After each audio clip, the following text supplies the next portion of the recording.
Opie and Anthony Show on Sirius XM.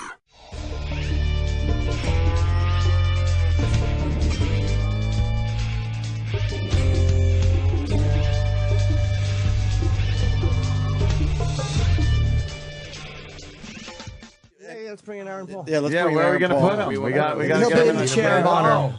The chair of honor. Ah, there he is. Wow, I I recognize know this guy. It's like, hey, I know this guy. Fuck, I know this guy. I know. We have the Jim. how you doing, Anthony? That's Opie, Opie. buddy. How are you? Nice to meet you. Nice to meet you too. And for the 80th time, I have to explain. Look, I don't normally look like this. I had a fight with my He doesn't pool. I care. didn't even look notice great. it. No, actually, I look like notice. you in every episode. I know. You get the shit beat out of you Yeah, constantly. They love They love just beating you to a pulp. throwing me down. Yes, you're Jesse, of course, on Breaking Yes, Bad. Jesse Pinkman. And I didn't watch the show from the beginning when it was actually on, but somebody turned me on to the DVDs, and it was one of those where I popped the first one in and went, all right, that's it, captured. Yeah. That first episode grabs it because you don't know what the fuck is going on. Yeah. And from there, it just gets better and better. It's so good. Yeah, It's so good. I started smoking meth. Oh, Yeah, did you? yeah, it really we have that effect. It's great. It kind of does make you want to do meth. Yeah, it 'cause really just looks so fun. Yeah, They're yeah. just like so excited when they do it and everything. I literally just started. I'm only 2 episodes into the box set. Because I know the new season starting. What happens after the acid bleeds through the ceiling? I'm kidding. That's where I am. I have The melted body falls through. Yeah, That's where I am that's right a now. great Yeah. one. I've only seen the first 2. That is a good one, and yeah, you screwing things up like that really makes the show, because obviously you got Brian, who's very technical and knows his shit. And you're just like, yeah, well, you get a plastic tub when I could use the metal bathtub. And ooh, I can See, do you this. learn stuff on that bad show. idea. Like, you don't really do. Yeah. Have you been watching it and thinking like, I think I could make meth? Yes. I would have to be devil's think I have this advocate. down. I don't get it. No, I don't understand the no. story. We watched the first 2 seasons, Yeah. and I mean, this has nothing to do with you, but it's taken forever to get the 3rd season on DVD on Amazon. Is it out? Yeah, it actually it just came out. It just came out. Yeah. He's having a problem with his iTunes download. Could you call somebody? Can you go to his house and Hey, work on it? listen, I'm married, my wife and I are comics, and we don't like talking to each other, so we got to watch this Okay. kind of stuff. You know what I mean? 2 fucking seasons. You know how much conversation we. Rich, what is the show about for the people out there that don't know? It's about.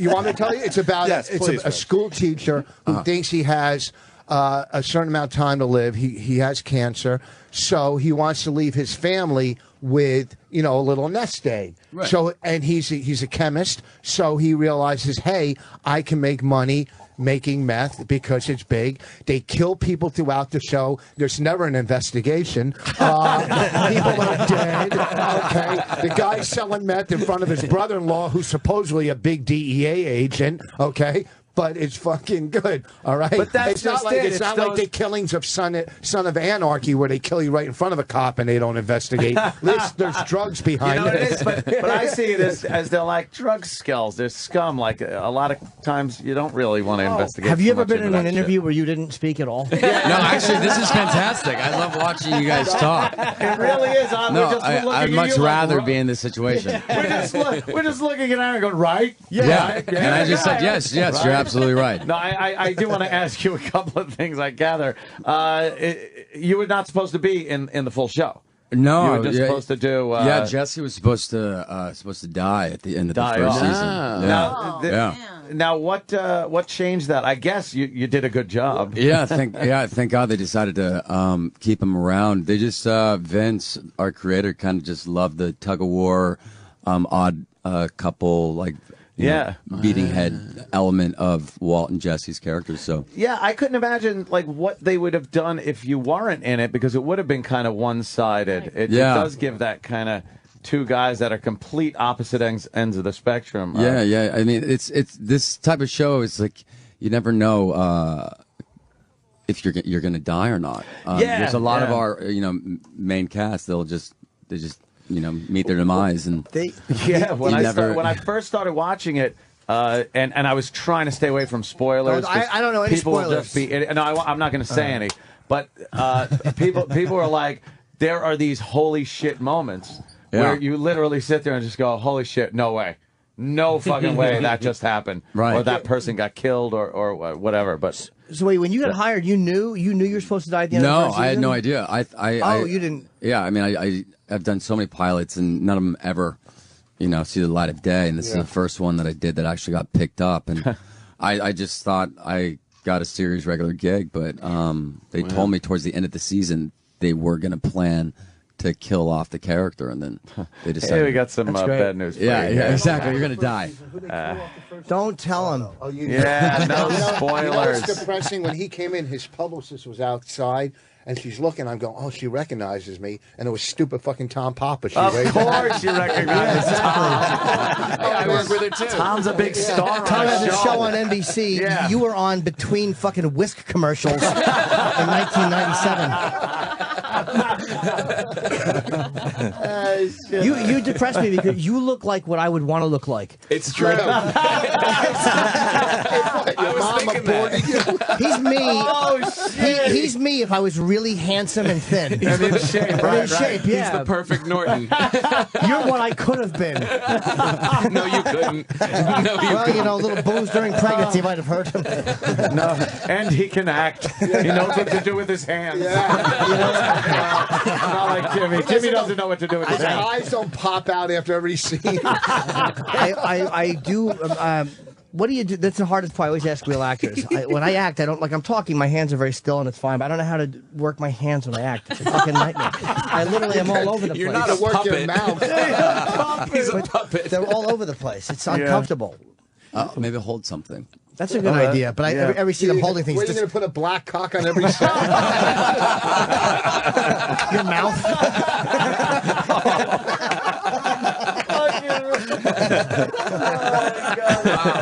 That's amazing. Exactly. Wow. No, Bryan Cranston's your co-star. Everybody knows him from Malcolm in the Middle. Right. And he played like a pretty goofy guy in that. And you could see pieces of that come through in Breaking Bad. Is he more like that on the set? Bryan Cranston is a child trapped in a man's body. Yeah, that's Truly. what it comes across as. Yeah, he's incredible. His girlfriend's a child trapped in his house. Oh, right, Rich. Who, me? Oh, Yeah, Anthony. me. Okay. Oh, wow. That's very funny. He pointed at Anthony. Yes, right. I don't go for 50-year-old women. Sorry. Whoa. Wow. Hey. No, you're not 50. God. Whoa. How old are you? I look beaten down because I've been with him. I wasn't even implying it.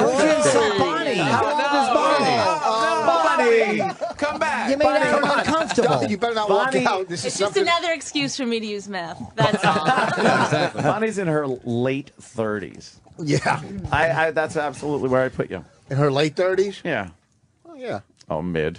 No, she looks good. I'm telling you. Trouble. A lady never tells me. You know, I just What tried happened to the fucking- interview? I don't know. Bonnie Guessing jumped my on me. age. We all have this weird stuff going on. We have this weird dynamic. We're happy you're here. I'm attracted to a married woman in the corner and it's giving her the creeps. I keep looking at her long toes and I want to touch them. It's awful.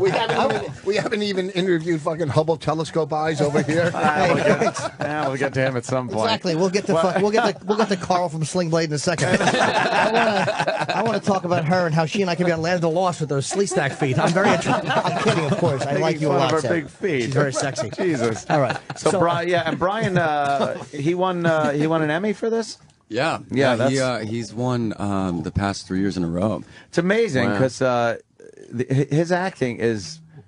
I guess I underestimated him because he was just in a sitcom for the most part and kind of playing the goofy dad part. Yeah. But man, he's good. He's really good. Yeah, he's great. He gets that whole thing going of the fear and confusion.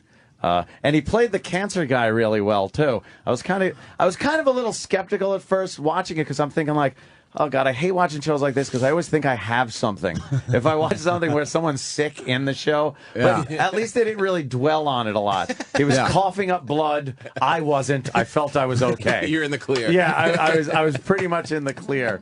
But I guess the first, and this isn't a spoiler because it happens. The first killing that takes place that he is responsible for, hands on and eye to eye, is frightening. Yeah. Because you really do kind of get to know that person.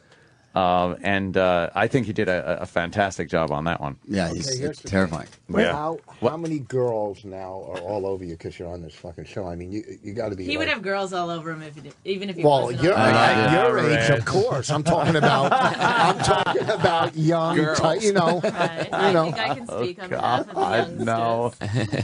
talking about girls that you let stay over.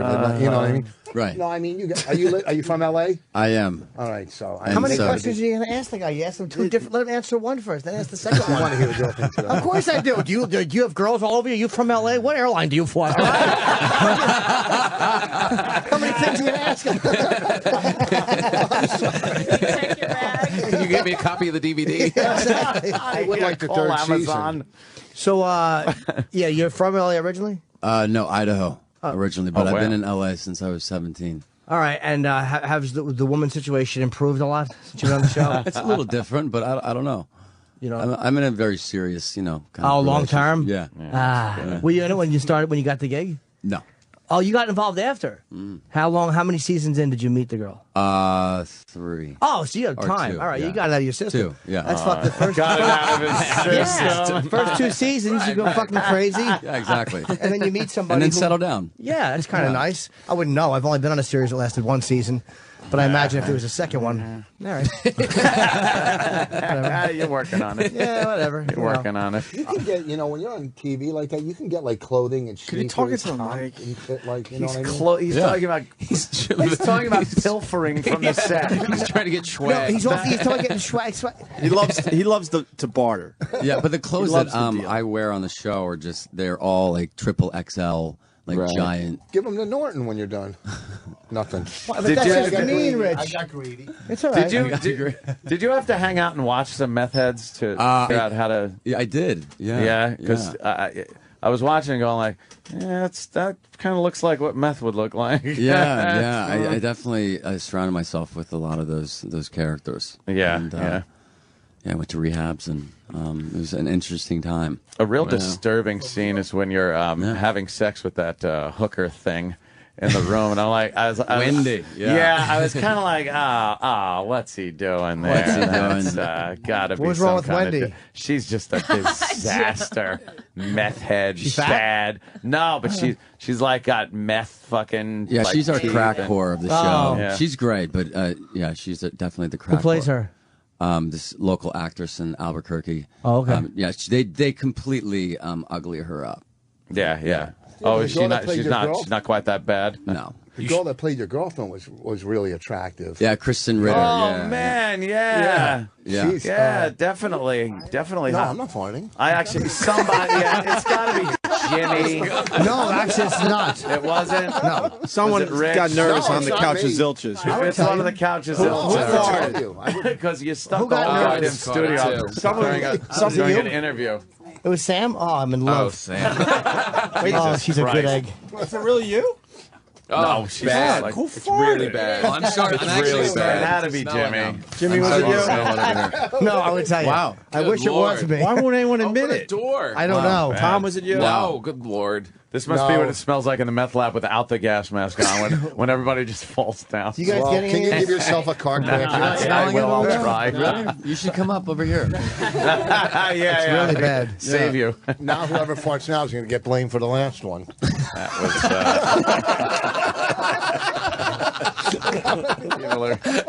People are terrible. That really does stink the whole place. Yeah, it was awful. They suck. Good lord. One of our new people, I think, is fucking Yeah, I a little know. nervous on Did the someone sofa. admit it, huh? I gotta apologize. Another for No, this is a really fun room. messing up this whole fucking. Yeah. Another press risk are you of doing having 20 today? people in the room. You have a bunch of radio shows. Yeah, or I'm TV? hanging out in this building and hopping around. to Like different are you jobs. doing a junket? A bunch Yeah. of okay. Any TV today? I don't know. I honestly have pop no you on. idea what I'm doing. I think we're having Brian on Monday. Yeah, he's coming in. Oh, he is? Yeah. Fuck! I wish I would have had something get signed. It's really cool. Yeah, now see, you would have had two signed things. I got to get that dirt. Now you got nothing.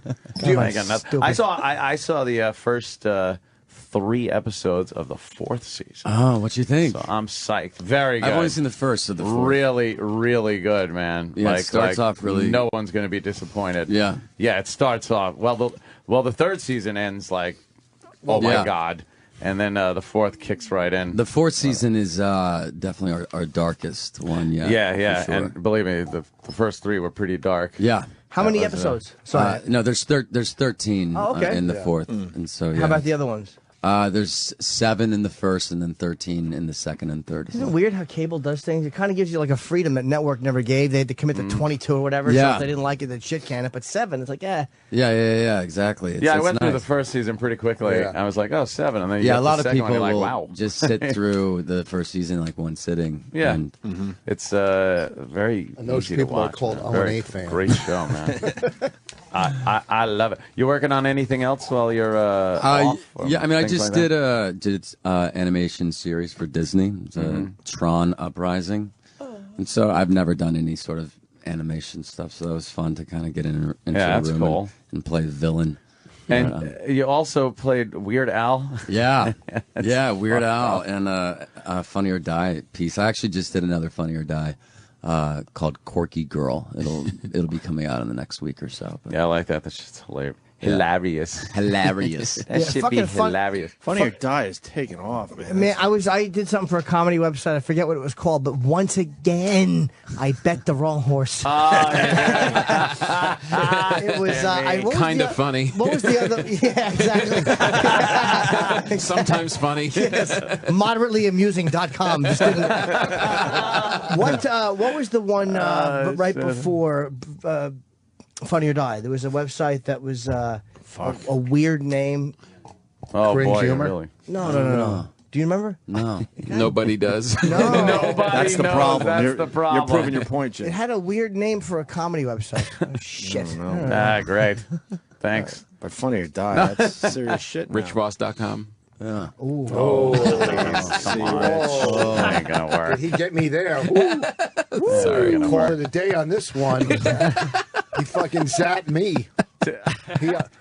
Did they give you a certain amount of episodes like that they're going to end the show? Is there an end date or just let's keep We're not this- really sure. Keep this thing going. Yeah, no. I know Vince, our showrunner, wants to end it on a good note. He doesn't want to stretch out the storylines too much, and so I think probably 5 or 6 seasons will be done. Yeah. Yeah. And the what's his name? The lawyer is a comic. Yeah. Yeah, he's fucking hilarious, man. Odenkirk. Yeah. Oh, Bob Odenkirk? Yeah. Yeah. Oh yeah. He's great on that Yeah. show too. Yeah. We did a benefit with him. It was some Andy Kaufman thing. House of Blues. It was so bizarre. Fucking. Was it? No one has ever milked a situation like Bob Zamuda with Andy Kaufman. Yeah, it was like some 20th anniversary of his death, and they were having comedians, and Andy always said he'd come back after the 20 seance years. thing? Yeah. Yeah. It was fun to do the gig, though. Oh, they showed clips of his movies with Jim Carrey's movies. We did 20. There was the show was me, Norton. I was hosting Norton,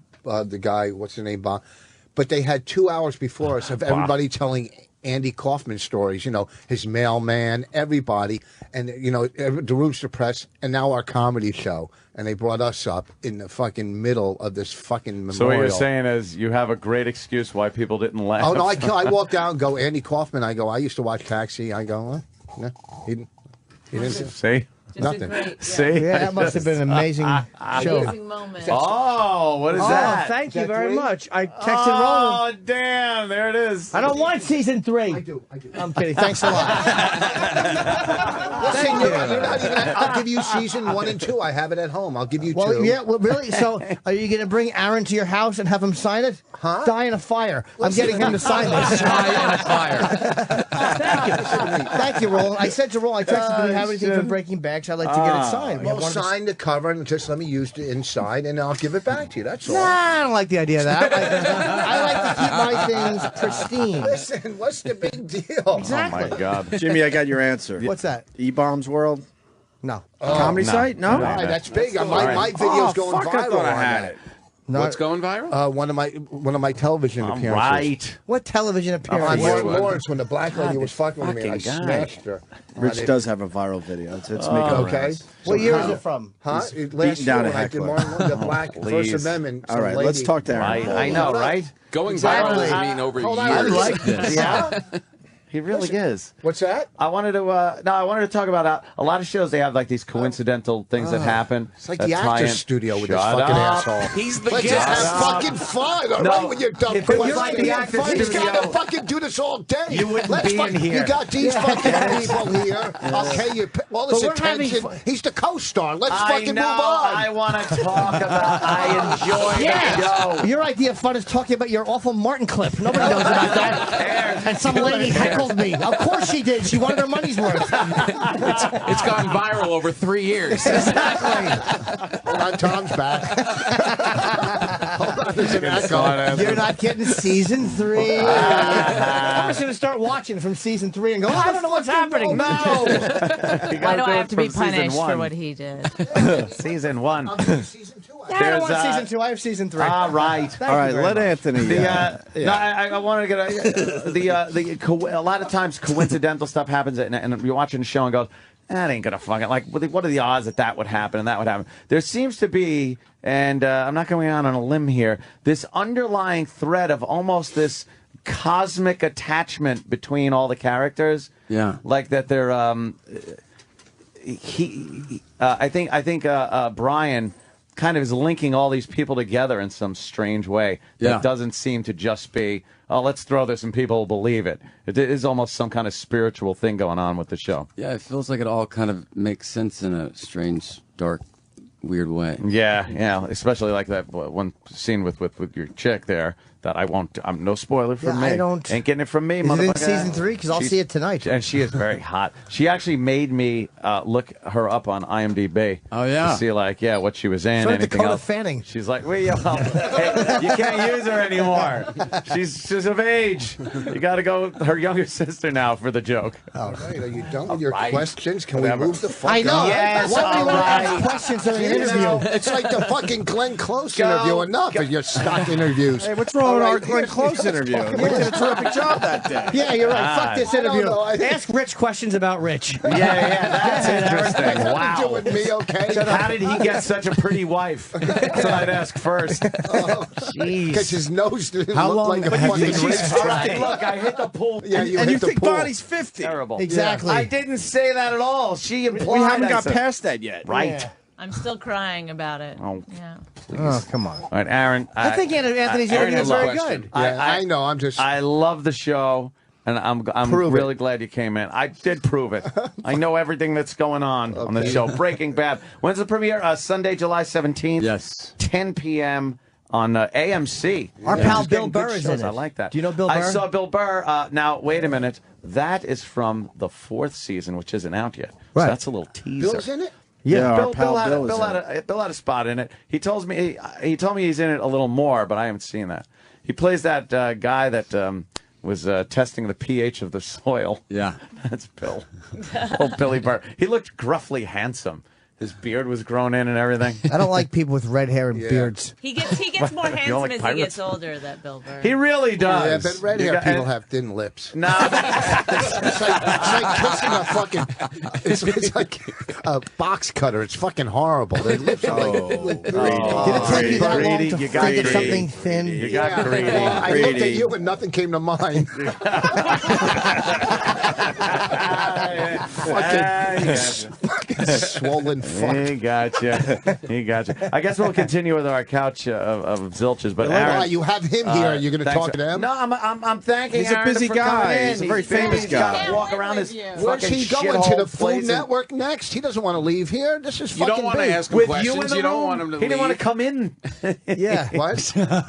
Yeah, but he'll come back Nothing. now. Yes. Breaking Bad. I wish that was a documentary about your teeth. And there's a big fist on the cover. I hate Rich. But I wish I had seen more than 2 episodes. I'm annoyed. I Yeah. want to watch more over the weekend, so I'm more Watch them. They're, prepared for they're Brian. great. It's a great show to sit down and marathon with the discs. Everybody It talks brought about my how- wife and I closer together. Breaking Stop Bad. calling me your wife, you cockblock. Wait, so you guys aren't married? No, we are. They are. They but are, yeah. She's trying to get some sides. I'm He's married miserable. now. Miserable. No, we are married. For a Have little people been while. trying to make? Have people been trying to make blue meth? Like just putting food yeah, coloring in it? I bet they they're, are, right? Yeah, some people have gotten busted for having blue meth. Blue meth. Yeah. And it's just because they put food coloring in Well, what's it. the Oh, yeah, it's difference? got Why are Something they with the doing good it? stuff. What- Stop. Because it's like celebrity meth. It's on TV. Because our meth on the show is blue. Yeah, Yeah. you watched Oh, it? Do you yeah. remember watching Oh yeah, it? wow. You remember watching the show? Where'd you I was a watching it, crackhead. I Rich? wasn't- Do you I know was in a colors? mess act. Where'd you watching it? Real Would you fan of read the show. You don't have to be a synopsis? meth addict to know. I'm sorry, Yeah. I don't remember the Oh, to color watch of their the meth. show, you have to be a meth addict. Yeah. Oh, we forgot to tell you. Oh, wait, excuse me, You won't sorry. get it unless you've been on Sorry, meth. fucking research breath. I don't remember the color of the fucking meth. Why don't you remember? That's an easy thing to remember. Research, Brett. Oh, my I God. remember every Stop episode. trying to shame people who know things. You can't just turn your head. Your whole body has to turn. He's trying to shame Anthony because he knows the show. Yeah. Hey, you're the star of the show, and what are you doing watching it and asking What an questions about ass. it? Yeah, I'm asking him questions about a show I enjoy. Wow, what a dick I am.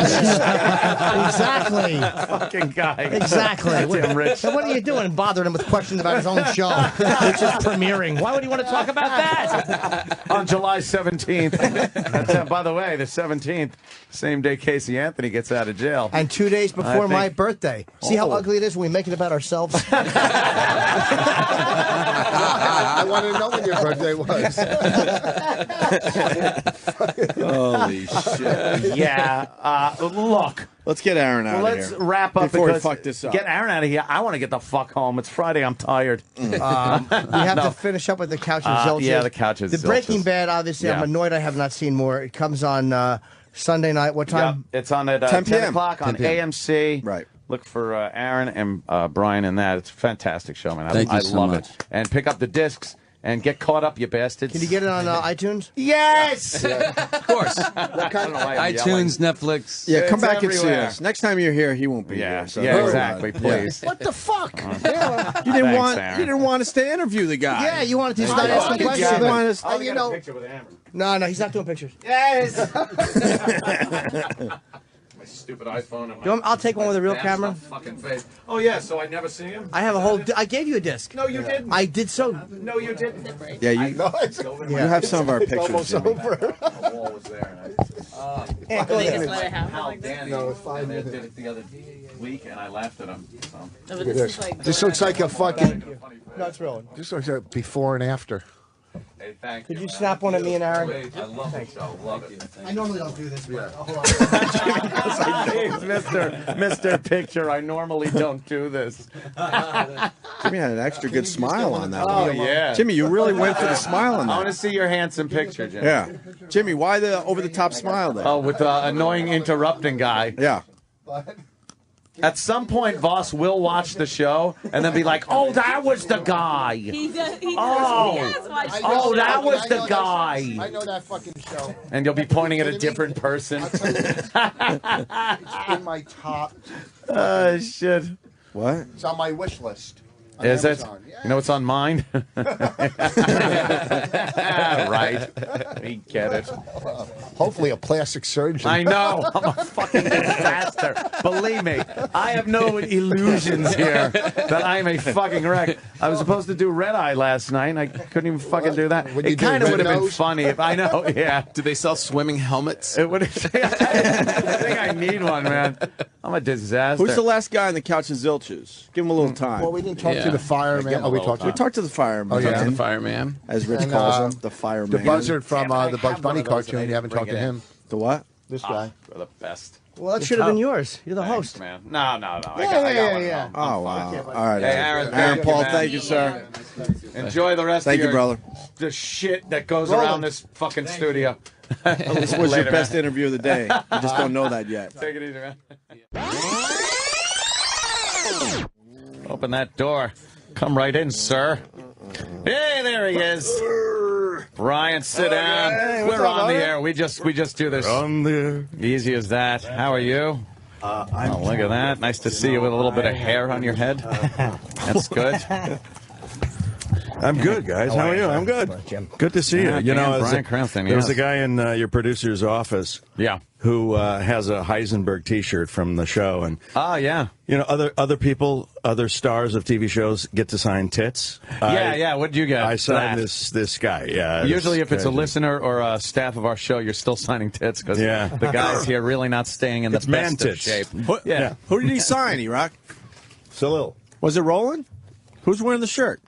I don't know. Oh boy, look at he's panicking with his little 5-year-old I'm just trying to figure baseball out cap on. Exactly. Looks like a Hey, little Vic child. Morrow, take some pictures. Yes, that type of show, bro. That's the Blackboard Jungle hat. Yeah, that's a good one. Brian, wow, I can't say enough about Breaking Bad. My girlfriend, she watched it as it was playing, as it was on each season, and kept telling me how good it was. I went out, got all of the seasons, and by the first show, I don't know who figured this out, but the first show is so weird, the opening scene even, that it's like, all right, now, thank you, I'm hooked on this. And couldn't stop watching it. It's designed that way. I mean, the very first page of the pilot episode that you're talking about says, you know, a pair of trousers are falling down from the blue sky, white clouds, red dirt, hits the ground, an out-of-control RV rolls over them. Inside, a man only wearing tighty-whitey underwear and a respirator drives frantically. Next to him and I'm going, what? Next to him is another man with a respirator. Behind him, 2 dead men sliding up and back in a sea of chemicals and glass. And that was page 1. And it was like, what? That's what gets you, because you cannot turn that off and go, I don't care. I don't care what happens. Let's see what's on reruns. Yeah, it was. It just grabs you, and then the whole show just has this.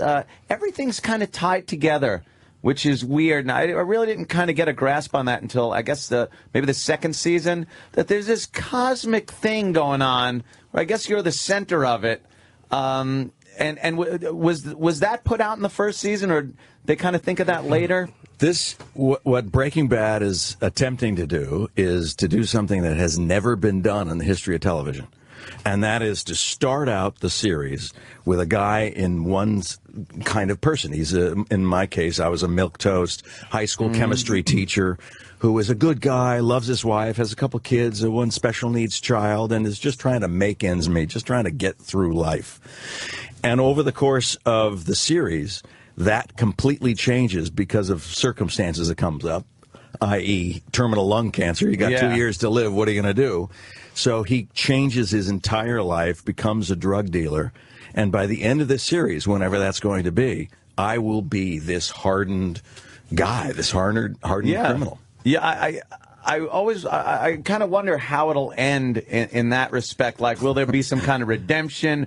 Will you just be a bad? Because as this is going along, from the first season till now, like, you don't have problems with killing people. You probably enjoy dealing the drugs more than you would running a science class. Well, it's an interesting look, sociological study, really, because you say, what are the influences? What are the indicators that can change a man?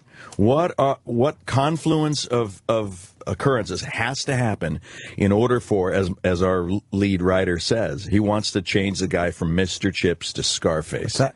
How do you do that? Yeah. You know, what are the circumstances? Right. Yeah, because it's not that you're doing everything at this point, because I'm caught up and I even managed to catch a couple of the season 4. Yeah, it's one of the perks. One of the perks. And I got to tell you, amazing. Just amazing. Yeah. Because the way season 3 ended, and then stepping into season 4 like that, it was perfect. Cool. But you start wondering, like, okay, this character did this for his family to start with. Yeah. But now you're enjoying this. There's a part of you that doesn't want other people. It's like, hey, you know, this is my dope. This is my stuff. Yeah. And you're proud of it. He takes a proprietary relationship to his dope. Yeah, and it's not just taking, which was paramount at the beginning, was taking care of your family. Right. Making sure they're okay when you're gone. Nothing else other than that. Right. But now it's this thing where the character is turning into a bad guy. Yeah, exactly as planned. Like planned. Yeah. Yes. There is not going to be any redemption to this man. He's going to go. He's going. It's in the title, Breaking Bad. We're going.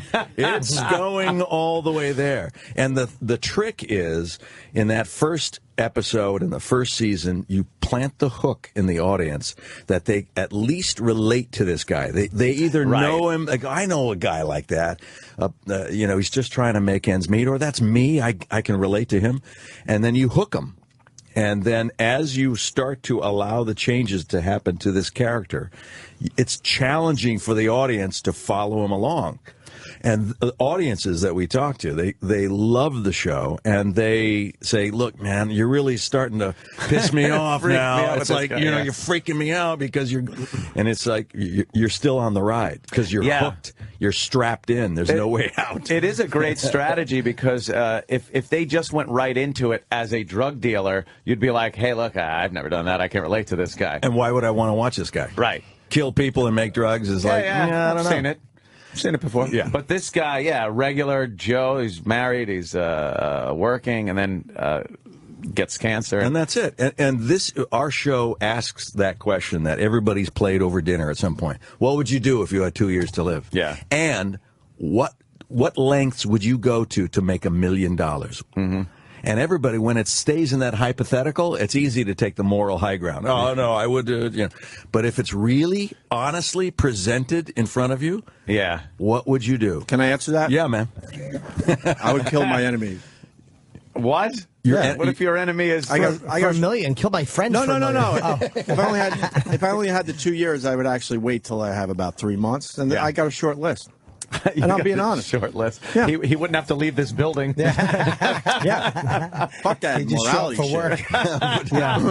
But how would you take care of your family? That's the big thing. They're already taken care of. Yeah, but that's you. What if you were, a high school teacher? Well, teacher? I don't have the answer to the $1 million thing. I already got that. But I elitist. Yeah. Well, like, I don't understand. Like, Goldman hasn't gone after OJ. Well, he's probably waiting. But I think there's guys out there jail. when they do have terminal shit. He's made OJ's life so miserable. OJ would be better off dead. Fucking Goldman got every dollar in that civil suit. So believe me, OJ has been miserable for 15 years. What does prevent people from maybe going after some people that did them really wrong in their lives if they know they're not going to be around? Maybe there is that redemption thing. In my day, it was Jack Ruby who killed Lee Harvey Oswald. He had terminal cancer. He was the guy who was sent in. True, Take him out. Yeah. You think there's more people like that out there? Yeah. I think so, too. I think from playing this role as Walter White, I've realized that even the meekest person out there is dangerous and capable of doing some real terrific damage. A great thing about the character, too, is taking that intellect that would just be this nerdy, geeky intellect that obviously you've had being a chemistry teacher, and using it to outwit people, to save your own ass a lot of times against people that should be a lot smarter in the drug industry, but you're seeing like how they're working, pick up on it very quickly. How you got out of getting killed by the washing machine thing when they were going to take you downstairs. Oh, yeah. Is genius. It's genius. It's like just blurt it out, and the guy goes like, I don't want to spoil anything for people, but it's like, oh my God, now they can kill him. It was fantastic. My concern is, though, what if kids are affected by this negative? You ass. See, I love this interview because I haven't seen the show yet, but because I saw the first 2 episodes. They gave me the box set recently, and I love the first 2 episodes. I can't wait to get the box set and go through this now. It's fantastic. I understand that my co-star came here. Aaron Paul plays Jesse. Aaron, and there was the promotional discs that came in, and he didn't see them yet, so he took them. Yeah.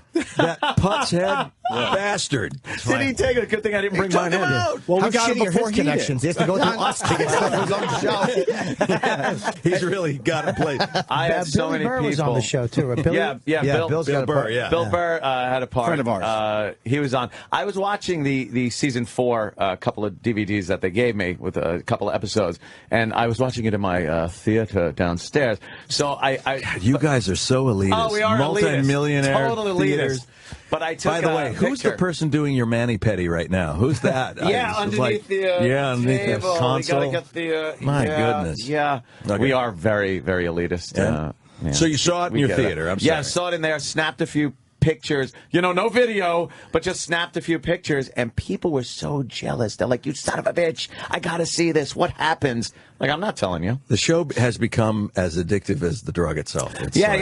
Yep. The meth. Did you now? Did you have to? I asked Aaron this. Did you have to kind of research what people are like when they're on that shit?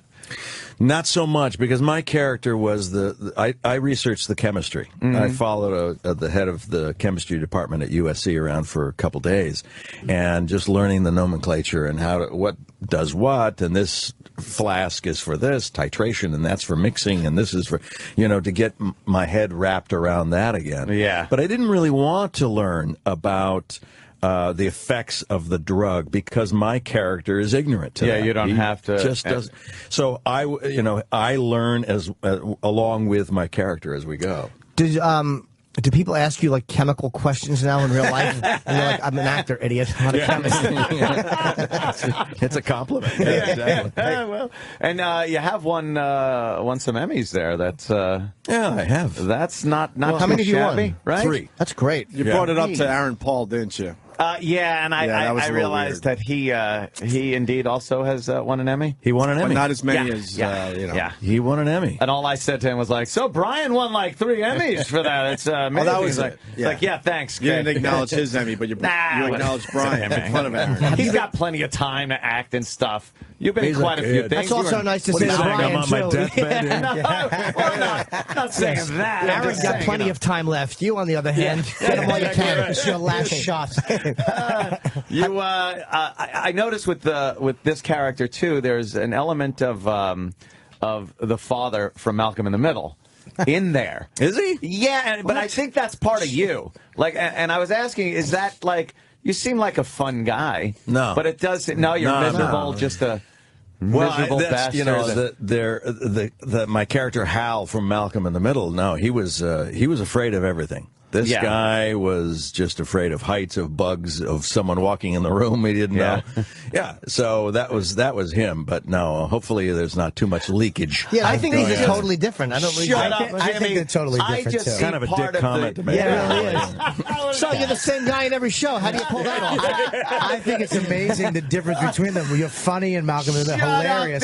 And this is just so dramatic. It's unbelievable. Comic element. Trying to save his ass. There's a comic element Oh my there. God. And the physical. That you can tell. I'm going to turn my attention. Unbelievable. Thank you Bobby very much. Kelly, I can see the differences. Yeah. Gravity is making you turn. Fat bastard. Really? Turn on me? I have to. Yeah, you had to. Anything. You had to. Malcolm in the blade of a sword. Hilarious. That was a hilarious show. I mean, really funny and edgy show. And now to do this is fucking crazy. That's like an actor's dream to have a hit comedy and then have a hit drama. Is there a question somewhere? Yeah, and the critics love it, man. No, it was a statement, stupid. A nice long, just wait for the drawn out statement. Wait for the period at the end, dummy. We're waiting, and of course, Dr. Tim Watley being part of an institution comedy like Seinfeld is great. That's crazy. That's got to be one you're recognized for a lot. I am still recognized because it plays so much. Yeah. A lot of the new generation, they don't even realize that it hasn't been shot in 10 years. Yeah. And it's an iconic show. Probably my most favorite comedy of all time. Yeah, I think a lot of people would say that. Yeah. That is a good one. And one of the best, I think one of the best episodes is when you convert to Judaism and will not stop at the Jewish joke. Right, and Jerry goes to my former priest and complains about it. And he says, "And this offends you as a Jewish person?" No, it offends me as a comedian. It's brilliant. Yeah. Brilliant writing. Hilarious. That's where it all stems from. Yeah. And no matter what it is, it's like this show. It's about the writing. Always. All the time that I is thought you spent. meant our show. Oh, yeah. I haven't written a thing in 17 years. We're up When at you guys 3 take in the time to morning. write that material, it's gold. It's gold, Jerry. It's gold. Can I ask something? I'm a little out of this one, but that's Yes, fine. sir. Yes, sir. Are you really doing Total Recall, the reboot? Yeah. That's fucking cool. Yeah, we're I'm in the middle of shooting it now. I go back up to Toronto in about another Who are you playing? couple weeks. Arnold I play Cohagen. Cohagen. Yeah. Okay, cool. Cohagen. That's exciting. That it's is fun. good. Cohagen was a pretty good bad guy. Yeah. Who's playing Arnold's part? That's Colin Farrell. Really? Colin Farrell is playing the lead, Hauser. And Kate Beckinsale. And also Jessica Biel. Oh, my God. Jessica Biel. I want to smell where the poo comes out. Oh, my God. Jesus. What? What? Who's it? I have a big star here. See, it's that kind of writing. That's what. The lowest common denominator. That Total Recall, that's going to be the great. original, very good, but to be able to do it now and update a little bit, it's amazing. I like that. Welcome to the party, Richter. Does Arnold make a cameo or anything, or you don't want to talk about Not that I know of. Not anymore. No, I mean I haven't heard anything that he does. I think he's he plays the he's a little baby. radioactive right now. You know what I mean? It's making a cameo in his. He plays the housekeeper. baby in the stomach. Oh, Quanto. Oh, that's cool. Is it sticking pretty much to the story? No, the book? it's actually it's closer More to the book the than, book the movie. than the movie was. Yeah, it's really cool though, and with the special effects that they're doing. That's great. How many episodes of Falcon Crest were you in? Oh my God! No, but it's like it's You're digging back there. Yeah, it's a great he is. resume though, man. It's like goes back to this guy goes back. What was your first show? Chips. Guy's work. What's that? I think Chips was the first nighttime show. It's I an think. amazing. What do you do for Chips? What's that? I played. There was really bad. I played a guy who was talking like this. I like Gomer Pyle, and I was married to a girl. Kathy Shower was her name. You can pop her up. Kathy Shower was. I prefer Golden. Was a, Jesus, Jimmy, again. Who gave you the goal? Stop writing. We're going to lose our guest. We're going to lose him. No, That's it's a little too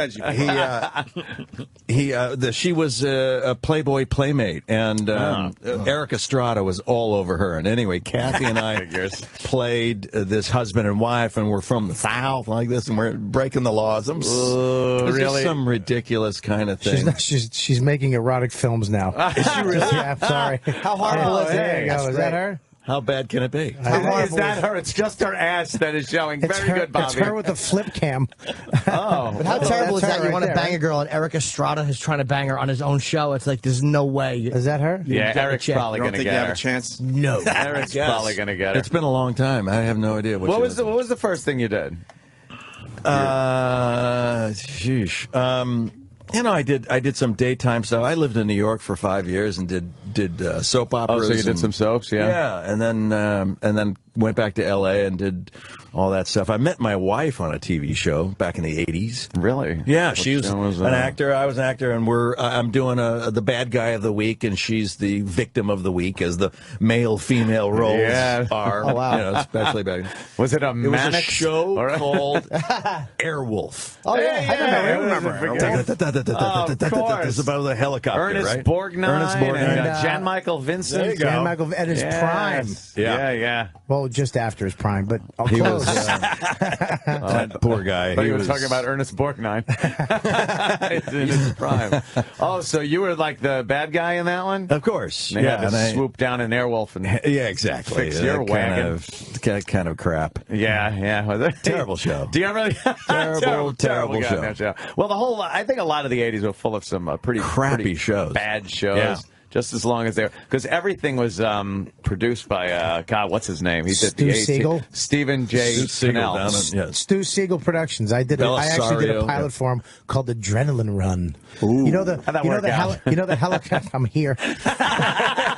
You know the helicopters footage the news gets in L.A. because they always chase the cars. Yeah. They would take the real footage and build a story around that. Oh my God. And we were the adrenaline runners. I can make a whole feature out of this stock footage. And shoot it in 2 days. Frank Lupo, the creator of the A-Team, and Hunter actually came up with the show. Wait, the adrenaline runners. What would you guys do? We would get in the car and chase them because we were on adrenaline. Let's go! Oh, it's like fucking. It's like Twister, and but with cars. We'd chase them, and then they cut in the real footage. They'd have to duplicate. We shut down the highway. We had to do a chase. I had to slide over a hood. But this is the thing: is the you lead leave a nice crease in it? Yes, the lead. I was actually about the Klan. I had hair and I was thin, but I had a goatee, and the lead had a goatee. I was like one of the adrenaline runners. The lead cop guy had a goatee, so they made me cut mine off and have a mustache. So I just look like a fucking Mexican with a mustache. One of the scenes from Boogie Nights where they had to make one of the Magnum PU.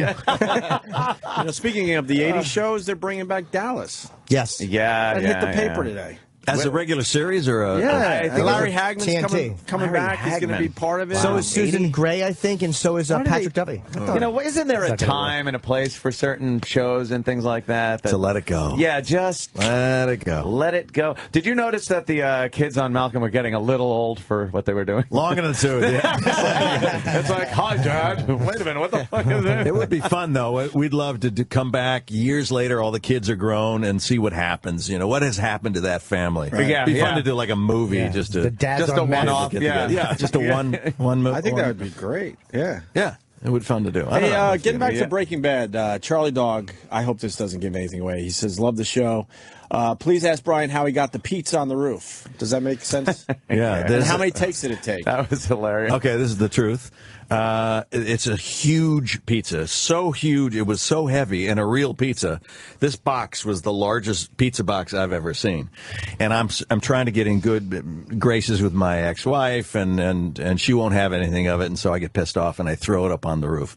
But I can't look like I'm trying to throw it on the roof. I'm just frustrated, and it lands on the roof.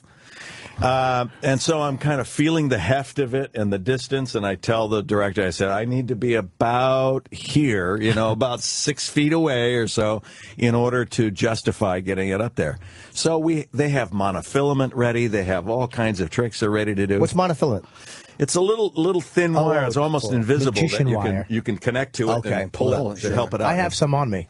Yeah. No, I'm kidding. I'm wearing some as underwear right now, but Ow. That's got to hurt. Ouch. it hurts in a good way. So I said, I think I can do this. And so we did the scene, and then sure enough, I fling the pizza. It lands exactly in the spot that would be optimum for the camera. Yeah. On the roof, one take. That was it. And of course, the director says, oh my God, that was fantastic. It was fantastic. Okay, let's try it again. No. And I said, exactly. I said, no. Good. Look, trust me, That's it's not the going one. to happen It's again. never happening again. Yeah, that's it. Let's walk away. The second you walked out that door, I went, that pizza is flying. Like, I think everyone knew watching that going, that pizza's got to go, because you're too pissed. Yeah. You're too pissed off. And some of the hiding places for the money, I was a little like, that seems a little obvious. I don't know. Inside the vent, heating vent or whatever. Yeah. And this was new to, having cash, that amount of cash is new to him. He's like, I don't know what to do with this. I don't know where to go with it. And I was talking to somebody about a show that just has a lot of holy shit moments. Yeah. Where you do not expect, like, it's like, wow, I thought that person would be around a little longer. Yeah. It's like, whoa. I guess that's the show. Have you seen the first couple episodes, you said? I've only seen the first all of season 4. Oh, man. In the lab, that is just brutal. It's fantastic. It's a great scene. Just a fantastic show. I couldn't be happier to have you here today. Thanks. What was your first acting role that you actually booked? Like, you had probably gotten a bunch of auditions, gotten no. What was the first one you actually landed for real? I think it was like Days of Our Lives or something. So? I had some kind of thing, and then turns out that I overslept on my first day, and you're panicked, and I show up, and it was like they were ready to recast it, and it was just a little role anyway, and I was just horrified the entire day. I spent every dollar of my paycheck sending apology flowers to the casting director and the producer and everybody. Yeah. Was that the time where Marlena was trying to be abducted by, what's his name, by Stefano Demira? Oh, look at you.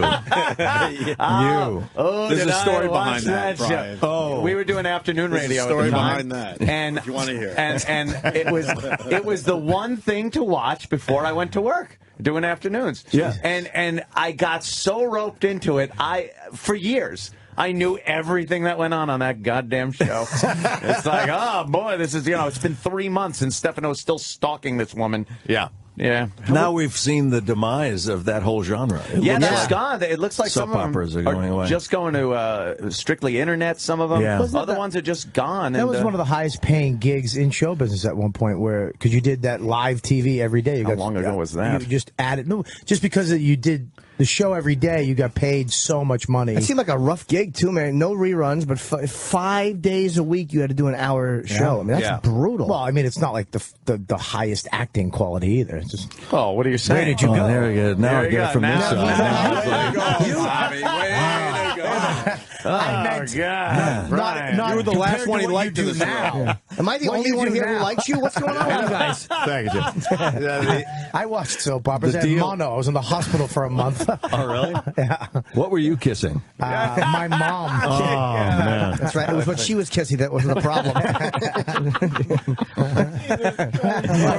Sorry, trying to be nice. No disrespect. You just want. God damn. No, what the deal on acting on daytime, it's extremely difficult because it's the quantity of work. It's really challenging to do really good work because you finish that day and you basically throw that script away and pick up a brand new script and start reading for tomorrow, and it's like you're overwhelmed with how much work there is. I guess when they're taping, you really don't have a lot of time to work out a part or dialogue with a certain person. It's like, stand here, say these lines, okay. Turn here, exit, like Ed Wood. look angry. Cut, print, perfect. Yeah. And if you get close, if the intention is correct and you get all the names correct, then we're moving on. That's good. Now, were you in the show in the capacity where you got to be one of the people that had to kind of freeze frame their face and make expressions when they went to commercial? Everyone on daytime has to do that. That's the hardest part because it's a big lie. So what were you doing last night with Kay? Yeah. And then you got to just... And then just hold it. And while they're fading out. That is hilarious. Or my deal was my character, and all the characters are pretty cut and dry. So my character, I was the associate professor at the university, and I was a good guy. So I get dumped on by girlfriends, and everybody's, like that. I'm a terrific guy. So I have this girlfriend who is dubious, and she's like, she gets a phone call and is obviously in shock. I mean, obviously. And I'm going, who was that? And she goes, no one. And I go, okay. And I go, I can't do this. Yeah, no, you don't see it. real. And I go, come on. It stinks. It looks like she's just been disemboweled. Yeah. And I go, okay. And you're You want something to drink? And you're supposed to be a professor. Jesus. Well, I got to tell you, Brian, actually, we're running out of time. I want to get the hell out of here. I got things to do. Brian, I'm actually good for time. Why are you throwing Brian out? Yeah, what the hell? Because our show is done in 60 seconds. Oh, you're right. Wow, 9:58. Yes. No, we're you think allowed I'm hanging around here for the likes of Jim Norton? Let's lock the doors and refuse to go off the air. You know we're allowed to go to 11. What are you talking about? Please. Man. Today I have to go to B&H. What are you going to B&H for? I got to look at some lighting. Yeah. You have an exciting life. I know. Exactly. He really does. Busy man. And then he wants to get a telescope because he lives next door to a grammar school. Well, Brian is. I thought I was going to make it out before Brian the did show ask, ended. And He did it. you suck. Why don't we get into the big plug for Breaking Bad, man? Yes, Breaking Bad. The premiere July 17th. That's Sunday. 10 p.m., on AMC. This coming Sunday. Yep. And AMC gives you guys a lot of freedom, which is good, too. I like, the language, the content. They don't really nail you guys like they would on a network No, in fact, on AMC, their whole credo is that if it can be seen on NBC, CBS, ABC, or whatever, we don't want it. We don't want it. Right, Get right. out of here. That's it. Hopefully we'll get a Bryan Cranston ass shot coming up on... I'll give it to you right now. What the heck? What did he just? What? Why? What do you know? happened? Because you're saying a lot of shows they show an ass and we haven't seen Brian's ass But yet. I said Bobby, all right. what? I don't Fair know. enough. Did he ask for an ass shot Jesus from Christ. I know. What happened here? And we had seconds to go, and I he know. slipped it in there. Seconds and things got Now, screwed now up. you're a pedophile and you're gay. Two for two. I don't know what happened. I gotta go get some lights, but can I check out your ass before I take off?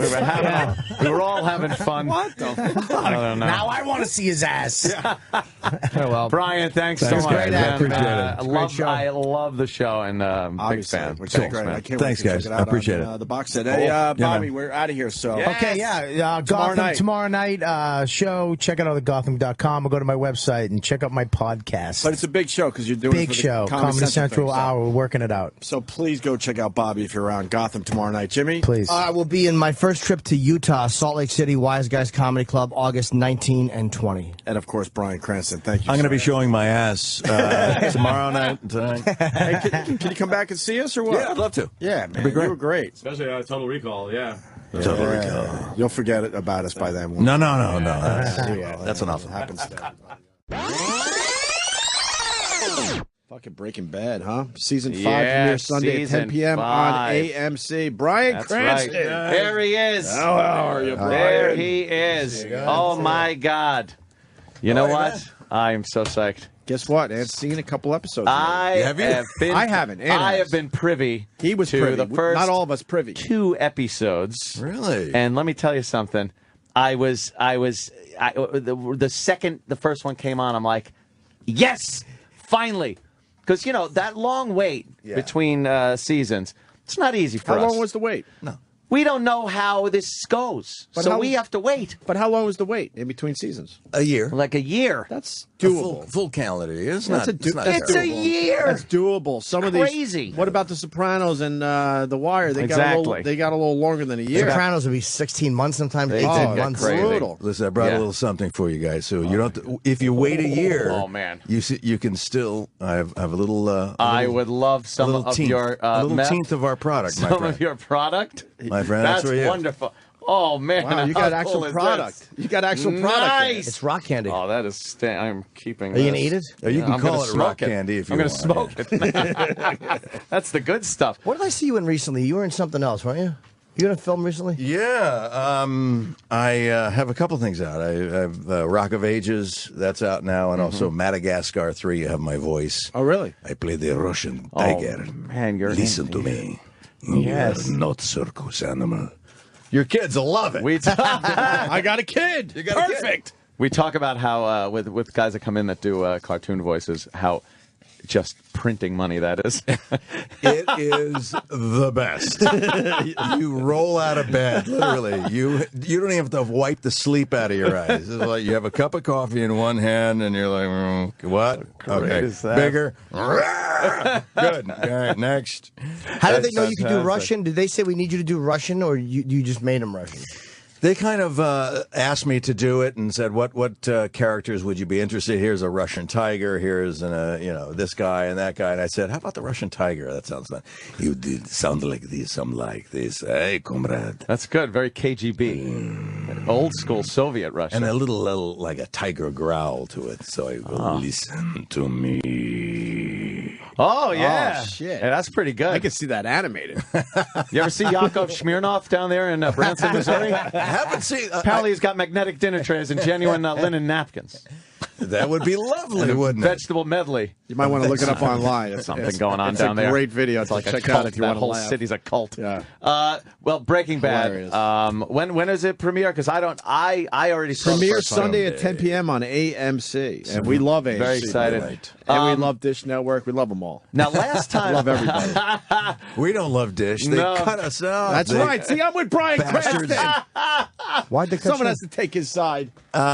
Without getting too far into it, and I really don't know. There is a huge settlement that came down a little while ago against Dish and for our parent company at AMC, and so it feels a little punitive that they're trying to punish AMC networks. They're just cutting them all off. Cutting them off. Yeah. Oh, wow. So Walking Dead, Mad Men, all that is all Yeah, gone. isn't that bad for Dish? No one wants to see those shows, Jay. That's not true. They don't really want to see But those. they're a sponsor.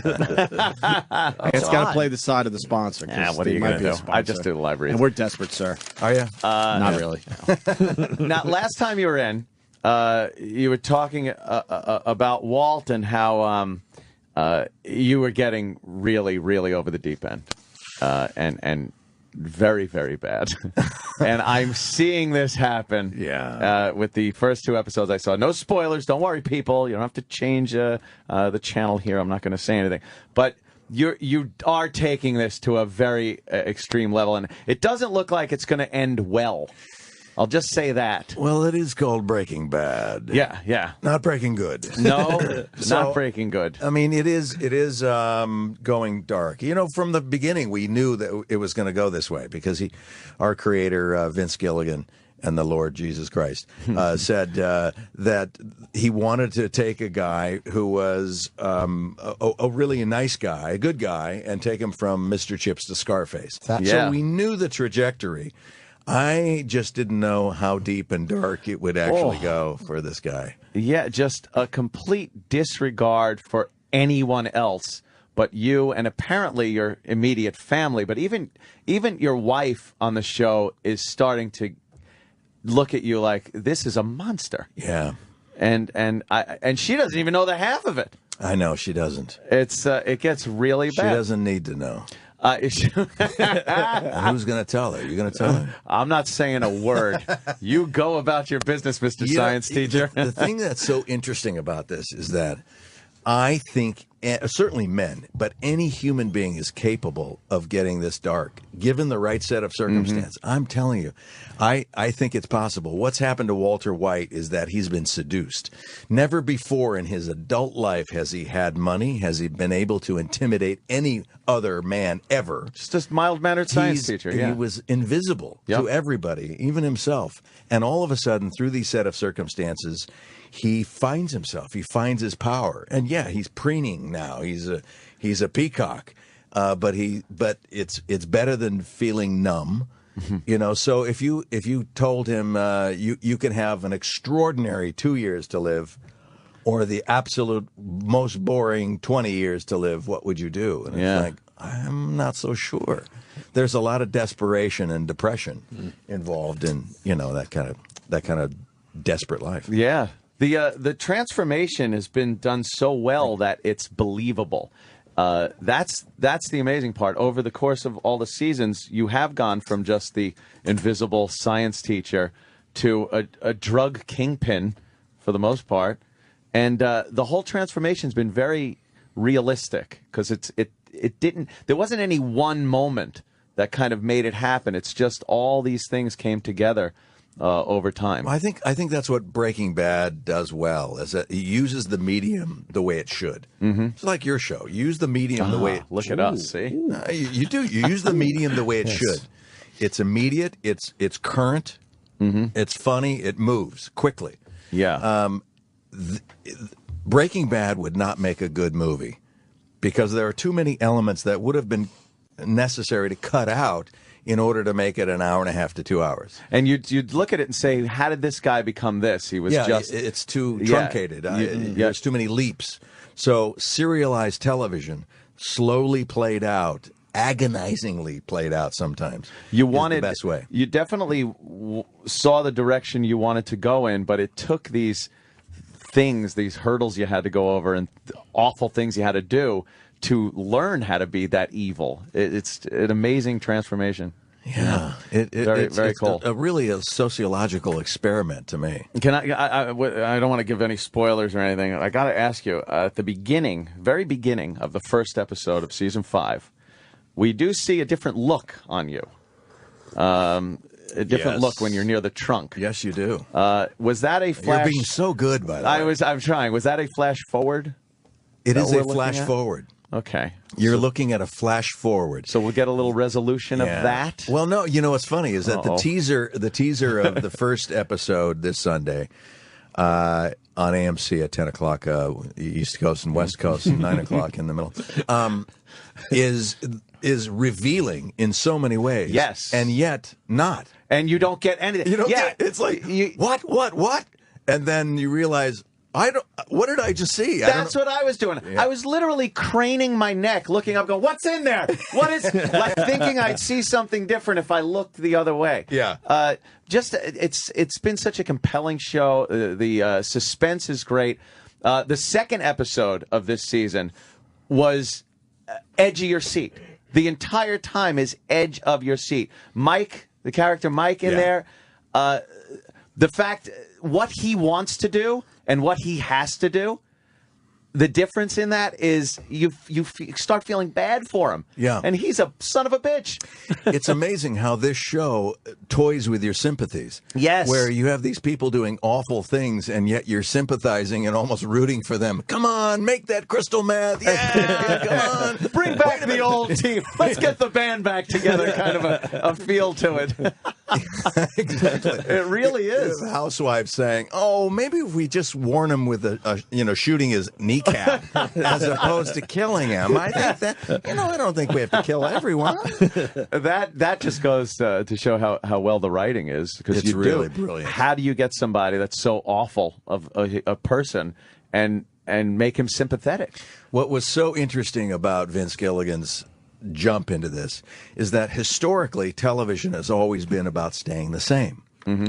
Every single character that you know and love in the past, you could turn on the television. There he is. There's my guy. My pal. He's always the same. I can depend on him. And this show has always been about change. How can we change? And just when he comes to a certain point, change him again. Yeah. Get him darker, get him moving. And then what about my wife, who is, she's a loving, caring oh, wait a minute. Maybe she's changing too. She's got a little in her, yeah. Everybody's changing. Yeah, she's got a little bit of evil in her too. But I think it's almost like she didn't realize how bad this was going to get, and how far you drag your family into all this. And what is initially, I guess the motivation was dying of cancer, have to take care of the family. So it was a noble effort. Right. When you started. But how did it get so evil? What is it in the character? Is it the fact that the character just didn't want to be bored for the rest of his life? Well, if it's been a hypothetical that we've all played. If you had a year to live, how would you live your life? And this poor bastard's thinking, I'm just going to wither away, and my wife's going to empty my bedpan and we'll blow through whatever little savings we have, and that's the legacy I'm leaving. No man wants to. You want to have some control. So for the first time in his life, he makes a bold move and says, by God, I'm going to do this thing because I know how. The one thing I don't know is what to do with it. I don't know how to sell it. So that's why he needs Aaron Paul's character, right, Jesse, in order to come in to distribute the thing. Simple plan, make a bunch of money, give it to my family, die. There it is. It doesn't. But he realizes once you sell your morality for cash, you're lost. There's no line. You try that to you can become stop someone at. you're not. You're lost. So you paint like a real picture of this guy. Like as an actor, how much of that do you do beforehand? Or how much of it do you do just from the script? Or do you actually, will you go home and think like, who is this person? Or what? How do you see it when you play somebody like Not this? anymore. When you first start to put a character together, you ask that question a lot. Where is he from? In fact, most actors, including myself, will do what's called a backstory. You'll write your own backstory, his education, where he was raised, teachers, things like that. That just helps fill in the blanks for you. And some of it may come to fruition. Some of it may never be known except to you. But you start doing that so you have more anchor points. The more that an actor knows about a character, it gets inside of him or her, and you feel more comfortable in how you portray it. After a certain point, I don't have to think about it anymore. Right. I just live it. I slip into his wallabies, put on the glasses and the chinos, and I go, there you are. Well, how much different of a guy is he from you?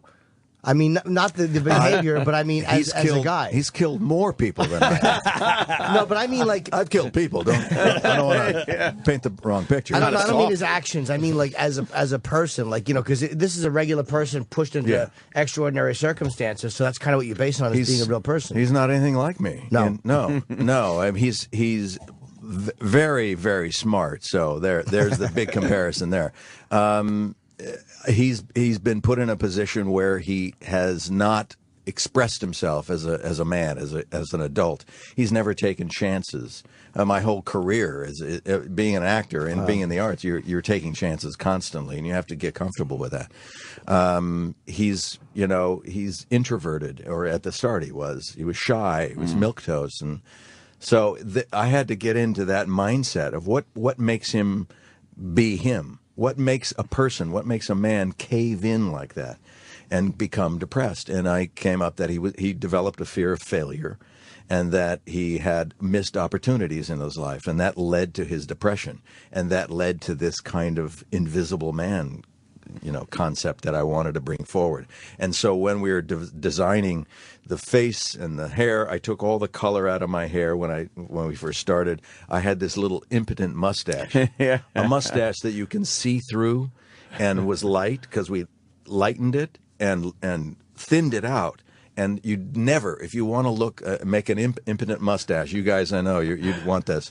You would never have the hair turn down the corners of the mouth, because then it gets macho when you get down there. So I used to cut it here. I thin it out. I wanted a mustache for people to look at and go, What's the point? What are you trying to say? We've all seen those. Yes. It's like, wow. Yeah. We look at people and go, really? So you groomed that. It's like, what do you... An impotent mustache. That's classic. I wanted him to disappear. So all his clothes were taupes and sand color and off-whites and thing. I wanted him to blend into the walls. I wanted him to feel invisible.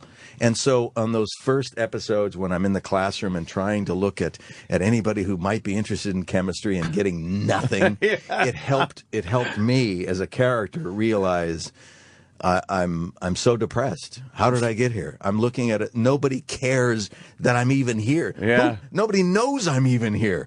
If I walked out of this classroom, they wouldn't even know. They're going to continue texting and whatever. I've lost. And that was a man who lost. That was like part of what made you do what you ended up doing on the show. Yeah. I guess if you were successful, or if the character was a successful teacher that was beloved by the students, even if you got the cancer and needed to get money for the family, it probably wouldn't have worked out the same way. It was just a combination of everything. It had everything to do all with the it. features, all those elements were there. came into play. Yeah. Now, but one thing confusing though, you did it initially for your family and out of love for your family and concern about their future, and then it seems like you lost the concern for your family because you pretty much put them in danger. Now with what you're doing. What are you saying? How did that? You got a problem with that? Not at all. I think it's great. All for one, and all for me. Wait a minute. But what happened with the character that he kind of almost not wrote off his family, but didn't seem that concerned? Walter White was seduced. He was seduced by power, by money. All the things that even he at the never cost had of his before. family. Well, he didn't realize. I mean, we've all met very bright people who, in a social situation, right? I mean, you go, oh my God, this guy's a PhD and he's like unbelievably bright, and yet he can't hold a conversation in a social environment or what. So it doesn't mean if you're good at one thing, you're good at another. And so here you have a man who is very smart, but he made some poor choices, and he actually thinks that this simple plan will work, but he doesn't have the skill set to be a mastermind criminal. At least back then he didn't. He's learning quickly. Yeah. Is there anything hard for you, as an actor, is there anything that's hard for you to play? Like when they ask you to do like is there a behavior or an emotion that's easier for you or more comfortable for you? And then there's one that when you do it, you're like, all right, this one's more work. Any given emotion, I don't know. Yeah, if you're asked to play some fast talking kind of guy who is authority on something, you have a lot of research to do, because you have to really delve into that and know what you're talking about because it's coming out of your mouth so much faster than you ever thought. My guy on Drive, that movie Drive, was kind of that way, where he talked too much, he spoke too much. So I had to just get back into the garage and just get my head into that, that grease monkey kind of mentality and pick up a wrench and figure out things, and because I ad-libbed a lot in that film, and it was a lot about cars and things like that. Yeah. Do you give yourself something to do? Like a lot of great actors will do that. Like they'll always be doing something like normal, like whether it's eating or just doing something like Pacino with his hands. That people like there's these little weird things that actors do that I think is so interesting, just to feel like it's real life. It gives actors a handle, something to hold on to. If you're just standing there, it doesn't always feel the most comfortable. So if you're actually doing something and peeling a potato or something, anything, it basically makes the actor a little distracted in an activity, which is a good thing. See, I never know it's a running joke on this show, but I don't. When I'm just standing there, like if they said in every scene like that I've ever we need to just dump salt on something. Like if there was slugs in every scene, I'd be fucking amazing. But when you just have to stand there, like walk into a room and make a proclamation, I stiffen up and I literally don't. I watch hands so much when people act because it's so hard to be natural and conversational. Like right now, my hands are just dead. You don't think about it when you're talking to someone on the street. Your hands are doing what they do. But if you were told to speak to a person on camera, now you're conscious of everything. Like we were having this conversation. If I had written this conversation out and we were having it, you'd be sitting there as natural as you are, and my hands, I'd be like, I'd be raising them. I'd be fucking poking things. And then they'll tell you, no, you're moving your hands a lot. Put them to your side. Let's do another take, everybody, and just keep your hands to your side. Now you're thinking, get my hands on my side. I've been moving my hands. Exactly. And now they frozen down. Yeah. Jim, this is whose life is it anyway? You can't be moving your hands around a lot. Must be quadriplegic.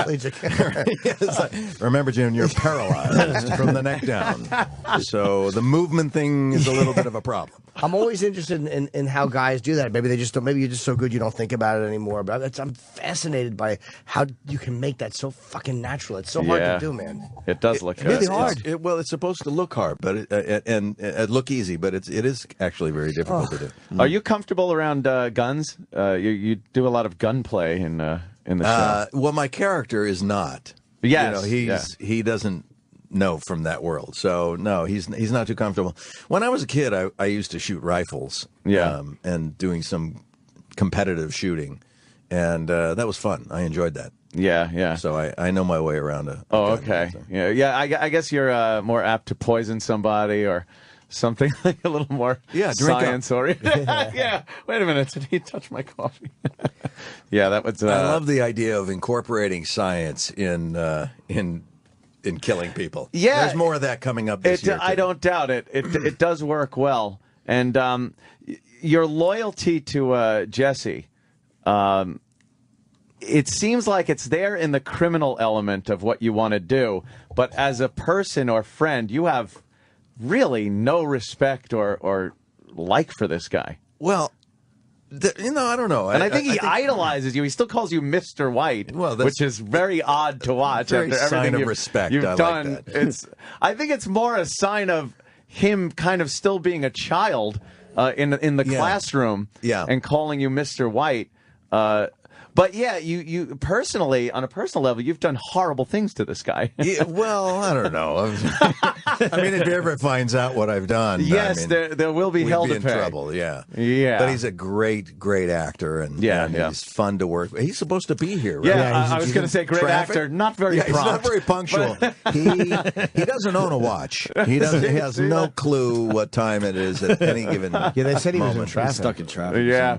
But it just does seem like you put everything aside, even that, and that's a very threatening place to put yourself because you know he would do awful things if he found out what you've done. Yeah, and as we wind down for season 5 starts on Sunday for 8 episodes. Season 6 will start next summer for 8 episodes, and then we're done. For See, good. I did not know that. Yes, and that's going to be it. Okay, and that'll be it. Wow, that'll be it. I need more. Are you okay with that? I'm okay with that. Yeah. I mean, it will have. I think it's time. Yeah, I mean, given the conceit of the story that this man had 2 years to live, and he's still going to die of lung cancer, if not of something else. Beforehand, but yeah, I want to stay true to what we told the audience and be fair with that. And you don't want to do like MASH, where the Korean War's 11 years. 11 years. I thought this was supposed to only be 3 years. Yeah. The Beatles are playing in the Korean War. Really? Was it 11 years? Yeah, I guess it was. Yeah, Wow. it's time. It's time to move on. It's time to move on. Close it down. And Well, you got the Total Recall movie. When is that coming out? that comes out August 3rd. It's coming out soon. Yeah, August 3rd. I can't wait. Very cool. I can't wait for that. Very That's cool. going to be huge. Absolutely, it is. Do you Yeah, remember? it's a Here's an lot odd of question. Do you remember the last time that you were lousy? Like something you did like years ago that you're like, oh God, was I awful in that? I wasn't too kind to my wife the other day. No, I mean as an actor. Oh, oh yeah. Oh sure. In fact, friends of mine have a humiliation night where they ask actors and performers to bring your worst shit over. And wow! You know how easy it is to be me and bring everything. No, and see that's it. You have to call through that and say this is the worst I've ever been. What a great idea it is. And you drink. You're drinking all night long, and you're laughing at everyone else's horrible performances. Great. It's great. You're just ripping each other completely. We've had some of the stand-ups come in, and we played some of their early material and some of their videos, and we've actually, we played Some shit of our that we've radio done on shows. the air It's from humiliating. when we were first on the radio. Just happy to be there. That's right. 5 minutes after the big hour of 5 o'clock here. Just embarrassing. Yeah. But that's got to be pretty nerve-wracking, just sitting there with your friends goofing on your work. The last time we did it was with Seth MacFarlane. He was over, and we were drinking, and he did an on-camera thing on Star Trek, the TV series, and he was really stiff and in the background, and he was doing it, marching. It looked like he had something stuck up his ass. It was funny, so funny. It is embarrassing to watch, though. Even though you're getting laughs from your friends, it really is on some level like, oh God, is that rough? What did you bring? I brought this thing called Crisis Counselor, which was a really bad one of the early reality shows back in like 1980, I want to say, and it was kind of an improv show dealing with therapy sessions, group therapy sessions, and they would only tell you basically what you are, and then everything else just comes out. And I played this guy who who was married, and his wife is pregnant, and he has a male lover on the side. And I was told, you need to make this right on the show. You just need to say, what's wrong with this? And I went, really? That's what and so my arguments were, like, I don't know, I just, she was a little sick, so I thought I'd step away, have myself a lover. Were you playing it up like that? Not unlike any other guy would do. Go get yourself a male lover. When your wife is pregnant, right? And it's like they're looking at me like, "What? You're such an ass!" And so everybody else on the panel was throwing daggers at me, and I'm trying to this weak argument. Anyway, we had a blast. They carved me up quite a bit on that one. Do you know how? I guess back then you'd never thought this would end up for public consumption, but all this stuff can be found on YouTube and stuff. Everything's available. And back then it was like, all right, that's gone forever. It's no way never going to see the light of day. It'll never surface. And ever here you again. go. Here There you it go. is. Oops. Yeah, that's Yep. They're telling us you have to leave. They're telling us that you have to. So busy Brian guy. Cranston, Aaron Paul is in traffic. But Breaking Bad Season 5, it's Sunday, 10 o'clock on AMC. And where can people get it if they're on Dish or something, they don't have it? Is there another way to see it? iTunes, Netflix. Yeah. Right? I think those are the play. We do on demand. Really on demand. Great. It's great. All right, so there's a way to see it. absolutely. Great show and you're a tremendous actor. I love it. If you have not seen it, you have maybe the weekend to do a big long marathon, 4 seasons catch up. I would do it. I'd run 2 TVs at once and do 2 episodes at the same time. It's fantastic. Wow. I love it. And like I said when you were here last time, the the first episode of the first season grabs you. Yeah. The only comparison I have really is the Lost pilot was like that when all of a sudden there's a plane crash, people walk around and they're like, what is going on here? Yeah. And you have to stick around for it, and that's exactly what Breaking Bad is. Fantastic show. Huge fan, Brian. Appreciate it. Thanks, guys. Love it. All right. Appreciate it. Hey, Bob. Kirk. Jesus Christ. How are you, sir? Interrupt your show. Don't worry about it. We're not interrupting anything. It's just a strange Huge day fan. today, sir. Huge fan of Breaking Bad, on? of course. I'm Hanging a big out. fan of radio. Are you? Are you really? Why? Are you really? We're the last of a dying breed. Yeah, we're not, and we do it every day. This is Don Trump Jr. Hi. Nice to meet you. Hi. Yes. You related to the senior one? No, not at all. Yeah. yes, I Poor am. fella. He would be the son. Poor fella. Yeah. Yeah. Donald Trump put out a few kids, right? Yeah, exactly. He How's put out it a few. going? You're like a judge on one of those shows, right? Exactly, on The Apprentice. Hey, I just got hired as a judge on one on a show's coming out next year. Yeah. Cool. It's called America. What is that you're doing? Are you? Is that your talent? Isn't that What every you're doing reality right show? now?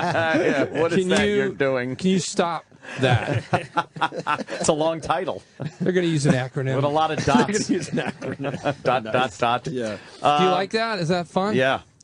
Listen, I'm not going to quit my day job, but it's sort of a interesting way to break up the year. Yeah. It's one of those things, I guess, being kind of a real estate guy, I'll look back on 20 years and be like, hey, I was like network TV for 7 or 8 years. That Like, is it's kinda pretty cool, cool when It's you think about just your a life real estate experience, guy. It's not something I do. It doesn't change what I, just makes my life a lot harder during the time that we're filming because it's hours that I'm not doing what I'm supposed to be doing. So I Yeah. got to go back and, but it breaks it up. It's pretty cool. That's the beauty of my career. I don't have that whole hubbub with TV to interfere with the shit that I'm doing. But watching TV. That does get very distracting. That's a lot of fun. You worked with Bob, right? We did it years ago, man. We haven't seen each other many. We did me, Bob, Rich Voss, and Zamuda as Tony Clifton. It was this weird thing where they were showing outtakes. Why were we doing that? What was the event? It was an Is Andy it a Kaufman special that they were showing on TV, or there was some reason why it wasn't just. It was like the 10 years. It was or 20 even 20 years of Andy Kaufman's death. It was at the House of Blues in L.A. And they showed a lot of Jim Carrey footage that wasn't in the movie from. It was right whenever Man on the Moon came out. Right. And then they did a walk by Kaufman's house. We went over to the Comedy Store. Yeah. It was kind of a weird show, but cool that way. Yeah, like it was yeah. a cool one, and I'm a fan of Jim. Aw. He's a funny thanks, guy. man. Thank you. Man, Jimmy is. That was a weird. That was a sweet weird boy. night. It was a weird crowd. But it's for Andy Kaufman. So But that's what what do I you get. It was expect? perfect. Right. Perfect Yeah, for yeah. Andy. I'm jealous. I would have loved to check that out. I was before I. It was my first time I think meeting Zamuda, and He's been on the show. It was as it got hotter and hotter. The fucking Clifton makeup gets Started tougher melting? and tougher to keep on. Oh God! Nice. And Starts he's melting. doing it again. He's doing Clifton. He is, hosting right? a show at the Comedy Store. Really? He came in as Clifton about a year, maybe. Oh, it yeah? might be 2 years Was ago it now. pleasant? No, It was weird. he's not a pleasant man. It was very strange. Extremely strange. Very odd. Yeah. But we enjoyed it. Yeah, Zamuda's a weird dude, but I mean, he's managed to keep that going for Amazing, right? a long time. Yeah. And it's odd. We all know Kaufman is fucking dead, but there is a part of you that when this son of a bitch sells it, you're like, well, Yeah, that could be him. you have like a little hope. know, and then you're I like, know. no. Yeah, a little hope, right? Yeah, then it's just, you realize it's just fucking Bob. I love what they did with that. I love that they switched off who played the character. And Yeah, just it an was amazing also a kind thing. of comedy that it seems like it would fit in right now. Everyone would understand it with, like, Between Two Ferns and Yeah. stuff, the kind of rudeness. But back then, that's It so was just nuts. Yeah. It was nuts, man, and he would do stuff that Going just on- people didn't like. They went on. Did you see the Genuinely. Dinah Shore show appearance? Like, No. Oh, it was great. It was just great. Was He it was it rude with and Kaufman stupid. or I think it was. I think it Zamuda? was Muda, and he was hilarious. Yeah, Just because back then there was no alternative comedy. Right. It wasn't this weird irony. It was like you were just a guy who they thought sucked. But that was really ballsy to fucking do that, man. Yeah, Like, 'cause he yeah. was To doing go it up and bomb on purpose was a... in Catch a Rising Star. It's not like it was the Luna Lounge where people were a little bit more tolerant because they knew you were exploring a certain Right.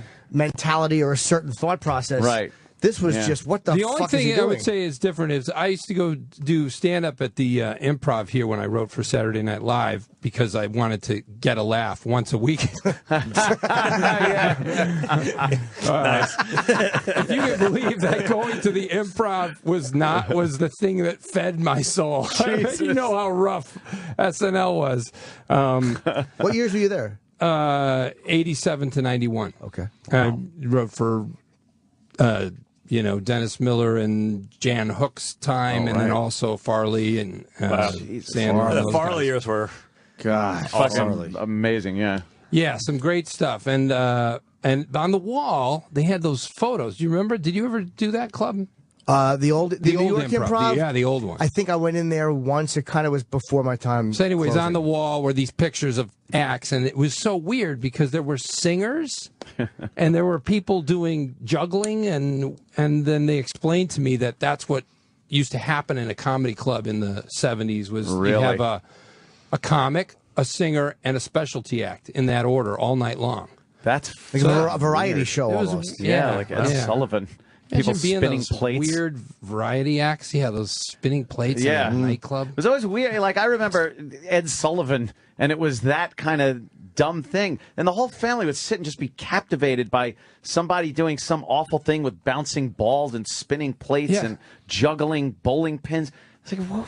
Yeah, watching this shit. This is a party act, right? This is like a 6-year-old birthday party act. And it's on national television. National TV. Yeah. I'm amazed there's enough people interested in taking the time to learn a practice like that. Backstage, imagine that. The Beatles talking to the plate spinning guy. Yes. And they're both doing equally well. They're both at the same place in their career. No one remembers that, like, when the Beatles were on Sullivan, like, there had to be some filler acts before and after. The zookeeper with... Yeah, and there was a guy that's like, I played with the Beatles.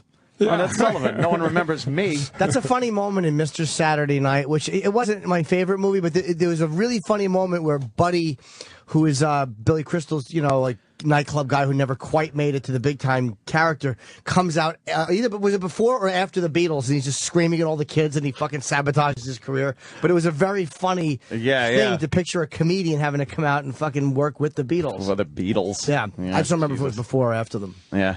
But somebody else did. You were involved in Mr. Show, right? I helped with it. Yeah.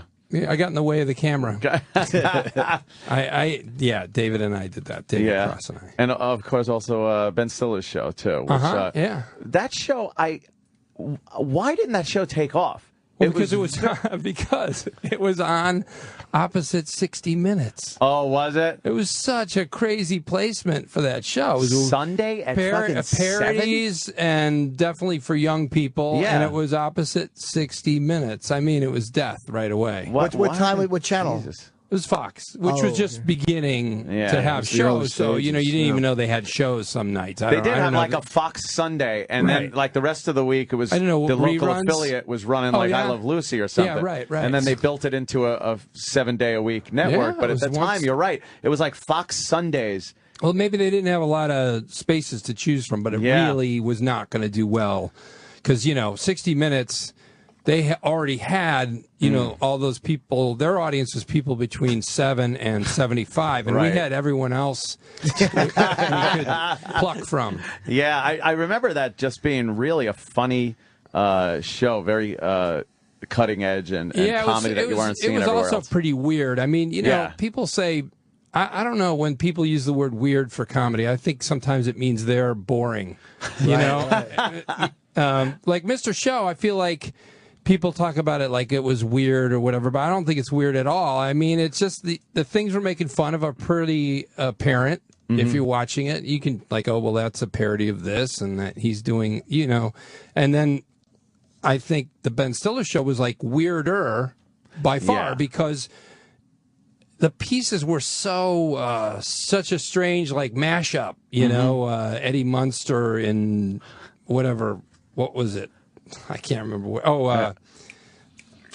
Cape Fear, and where does that come from? Medieval Cops. I remember that one too. It was cool. Some funny stuff. Yeah. Who else was on that? It was you, obviously Stiller, Janine Garofalo. Janine, Andy Dick. Oh, right. Judd Apatow was the producer. Jeez. Rob Cohen, Jeff Kahn, David Cross wrote for the last 3 episodes. I never talked to him. I just gave him shit.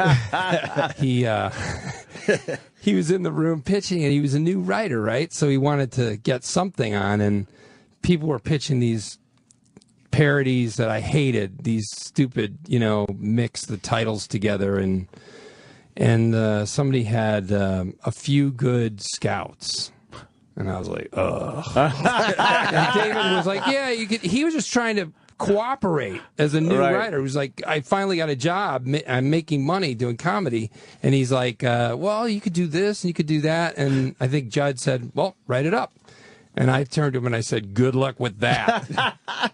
And he remembers that forever. Yeah. How hard is it to write for a show? I've never written for anyone but myself, and SNL is supposed to be a fucking rough environment, a very tough but I don't know place. what it's like now, because I think people are much nicer now. Yeah. It seems like just the vibe there is much better than it was when I was there and before I was there. When I first got there, I couldn't understand the coldness and the kind of strangeness and intensity of everyone. I mean, I was already intimidated because it's my first job and I'm 25. Huge. And then for people to pile on the intimidation, it was like, what is up here? And I found out that everyone felt that way about the place and previous, cast Everyone members. I've spoken to from SNL has the same story about how just awful it was to work there. Yeah, and they wouldn't go up there. I mean, I heard that Jane Curtin said she'll never set foot on this floor again in her life, Wow.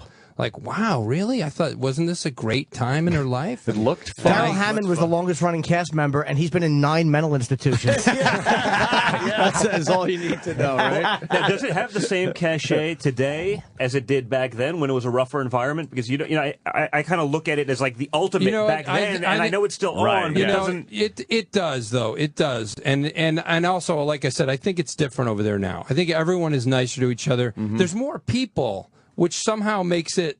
There's way more writers. There was 14 when I was there, and now there's 23. So I guess your odds went down to get something on, but everybody's kind of in the same boat. There's so many people up there in the same boat, so they're kinder to each other, it seems.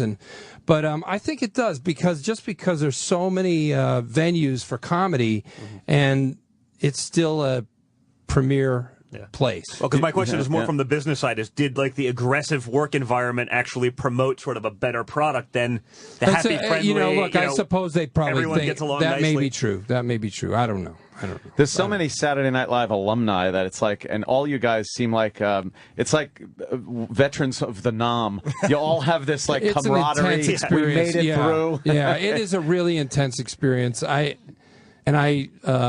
totally respect to everyone who went through there. But the other thing is, I don't think people are deluded when they go there now. I'm going to be a movie star. They know I'm going to do this, and it might work. It might not pan out. I'm just going to try to do the best I can with this. So when I was there, people were still showing up going, that's it. I'm done. I'm a billionaire. I'm huge. Was that the Hartman years or no? Yeah. You were there for Phil? Phil, I was there for Phil. He was brilliant. Funny dudes, man. Oh, that was funny great. people. Fucking brilliant. Yeah. Fantastic. Simple Caveman Lawyer. That was one of the great skits of all time. Was Farley as crazy as everyone says? The stories when that come out. When you say crazy, what do you mean? Well, I He's guess a really sweet guy. No, really I super understand sweet that, guy. but there was one story about how he would shit out the window. Yeah, he would do that.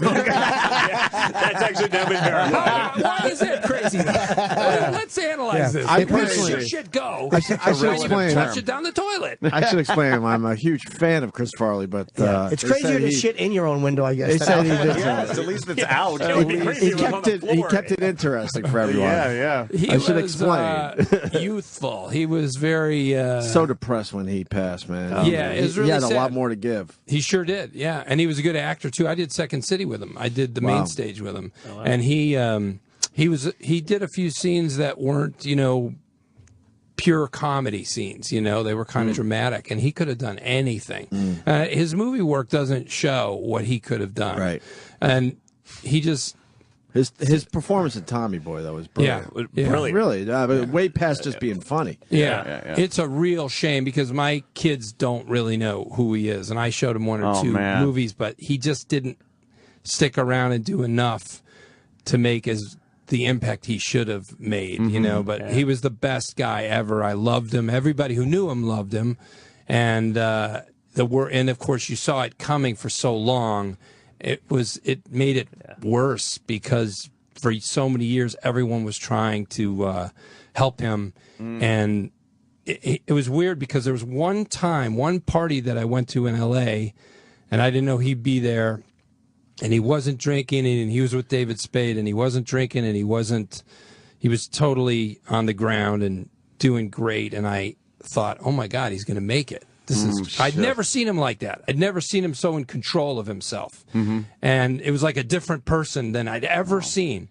So it made me really happy and to feel like he did it. He made it there. I can't believe this. Because before that, you just see Chris sober after, rehab, but very still, kind of being a childish, kind of being immature, going, I promise. Yeah, I'm going to be good. Yeah, but you kind of go like, you're just saying that to me like I'm your dad. I don't want to hear that. I want to believe it, and I did. I believed it. But I think he had a lot of temptation. There's people who have a certain kind of celebrity where when people see them on the street, they're like, dude, let's party. Yeah. And he had that. Yeah. So the temptation around him was insane and never stopped. And just walking down the street, and people are, this is their one chance to have a beer with Farley. I'm not going to pass that up. I know he's supposed to be sober. Come on.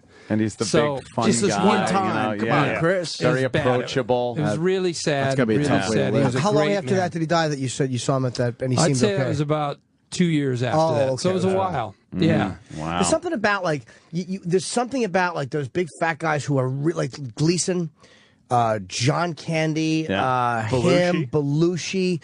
They those guys also, those really over the top fucking gut funny fat dudes that are great actors as well. There's different to me than there's a certain physicality they have that like smaller guys don't have that they bring. Like no skinny guy could do what Gleason did. There's something about his largeness. Why is that though? I don't know. It's just the dynamics of how they're made up, and maybe what goes into making them big, loud, brash, funny guys. Yeah. But usually they turn to be fucking like Candy was a really good serious actor when he did it. I'm babbling. Yeah.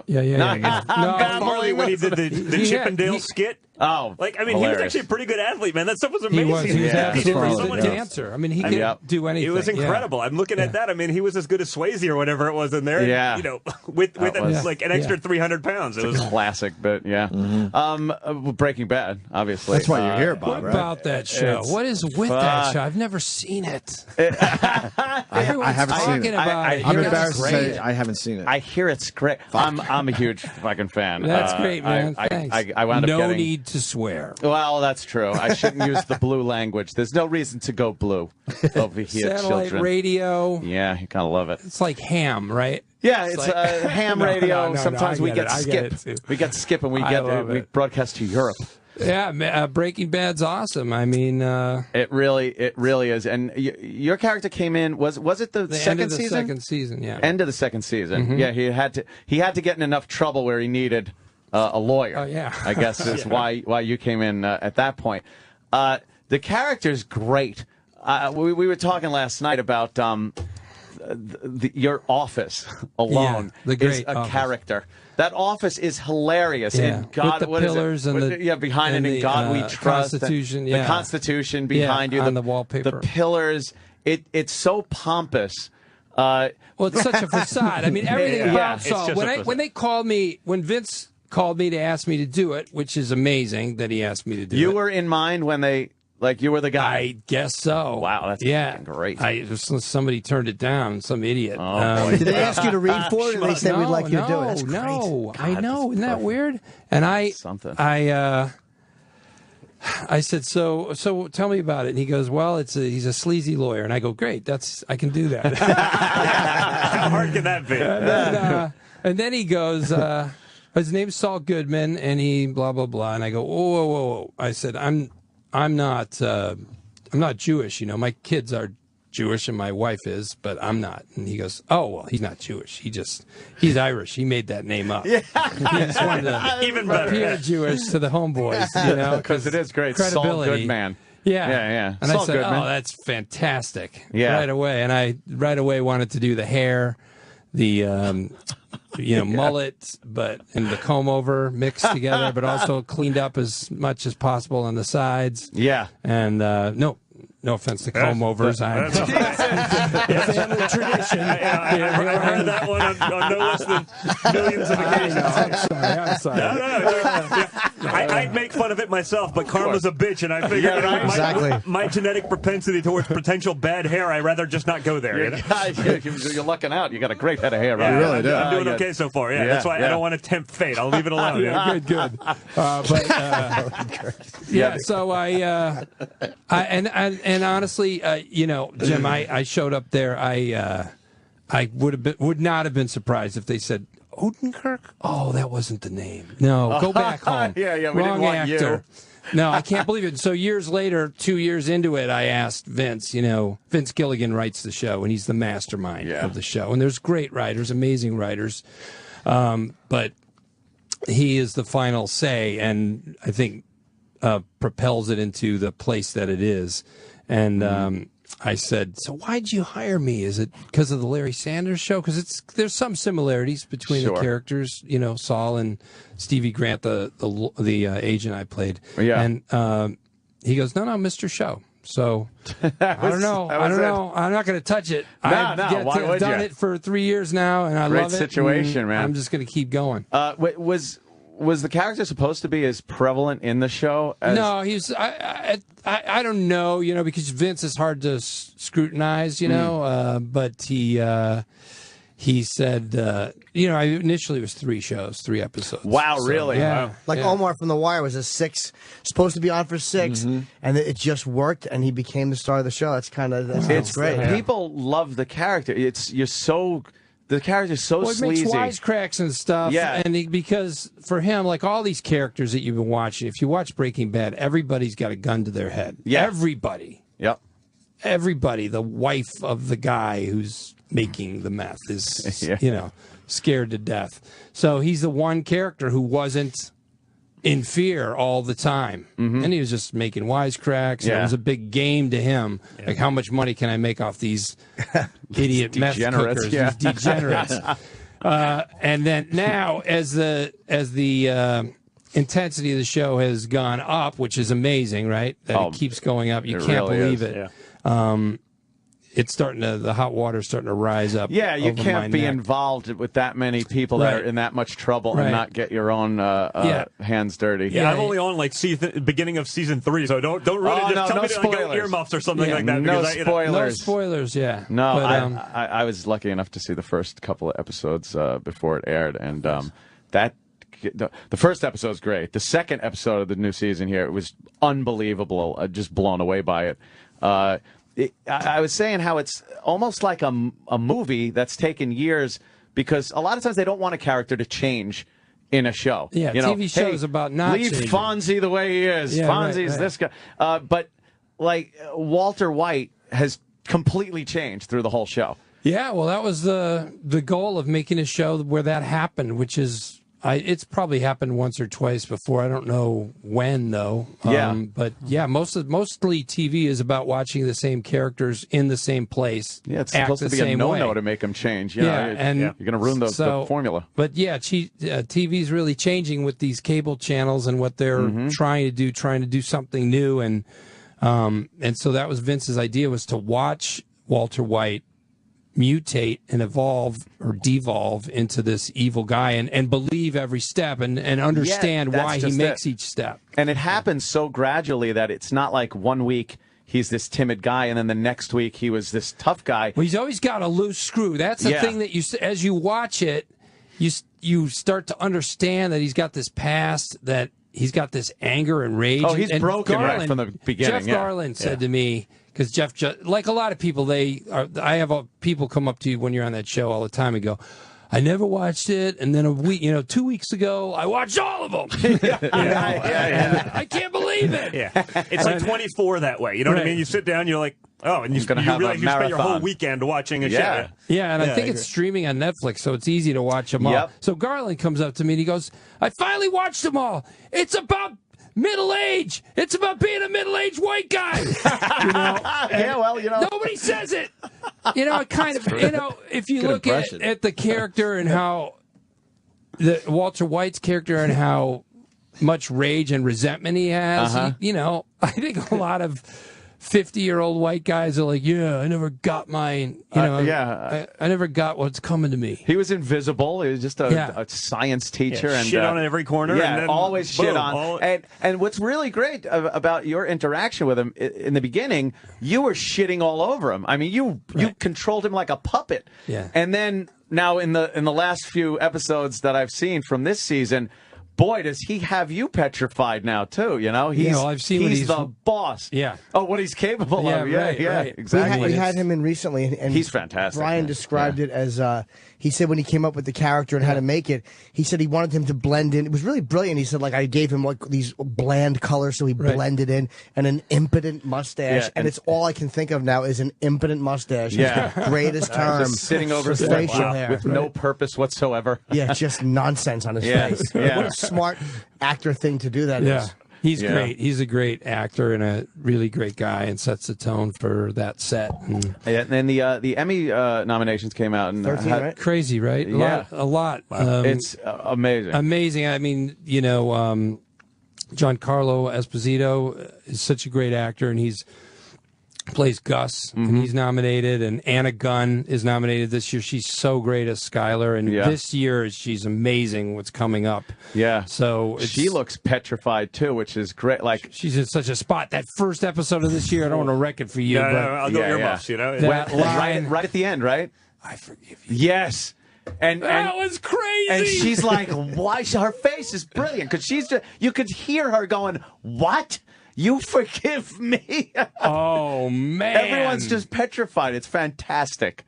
Yeah. It's a moment where you're like, I don't know if I wanted to see. You didn't need to have a camera in there then when they said that, did you? Did you need to show us that? And it's also a credit to the show that a lot of people, when it first came out, weren't watching it. I mean, this is built up steam where people are going back and getting those first couple of seasons and blasting through them, trying to catch up before the spoilers come out. I can't believe I get to be on it. It blows me away, and it's an amazing project. I bet you get recognized a lot from this, or more so from this than anything I've done. I've been doing comedy.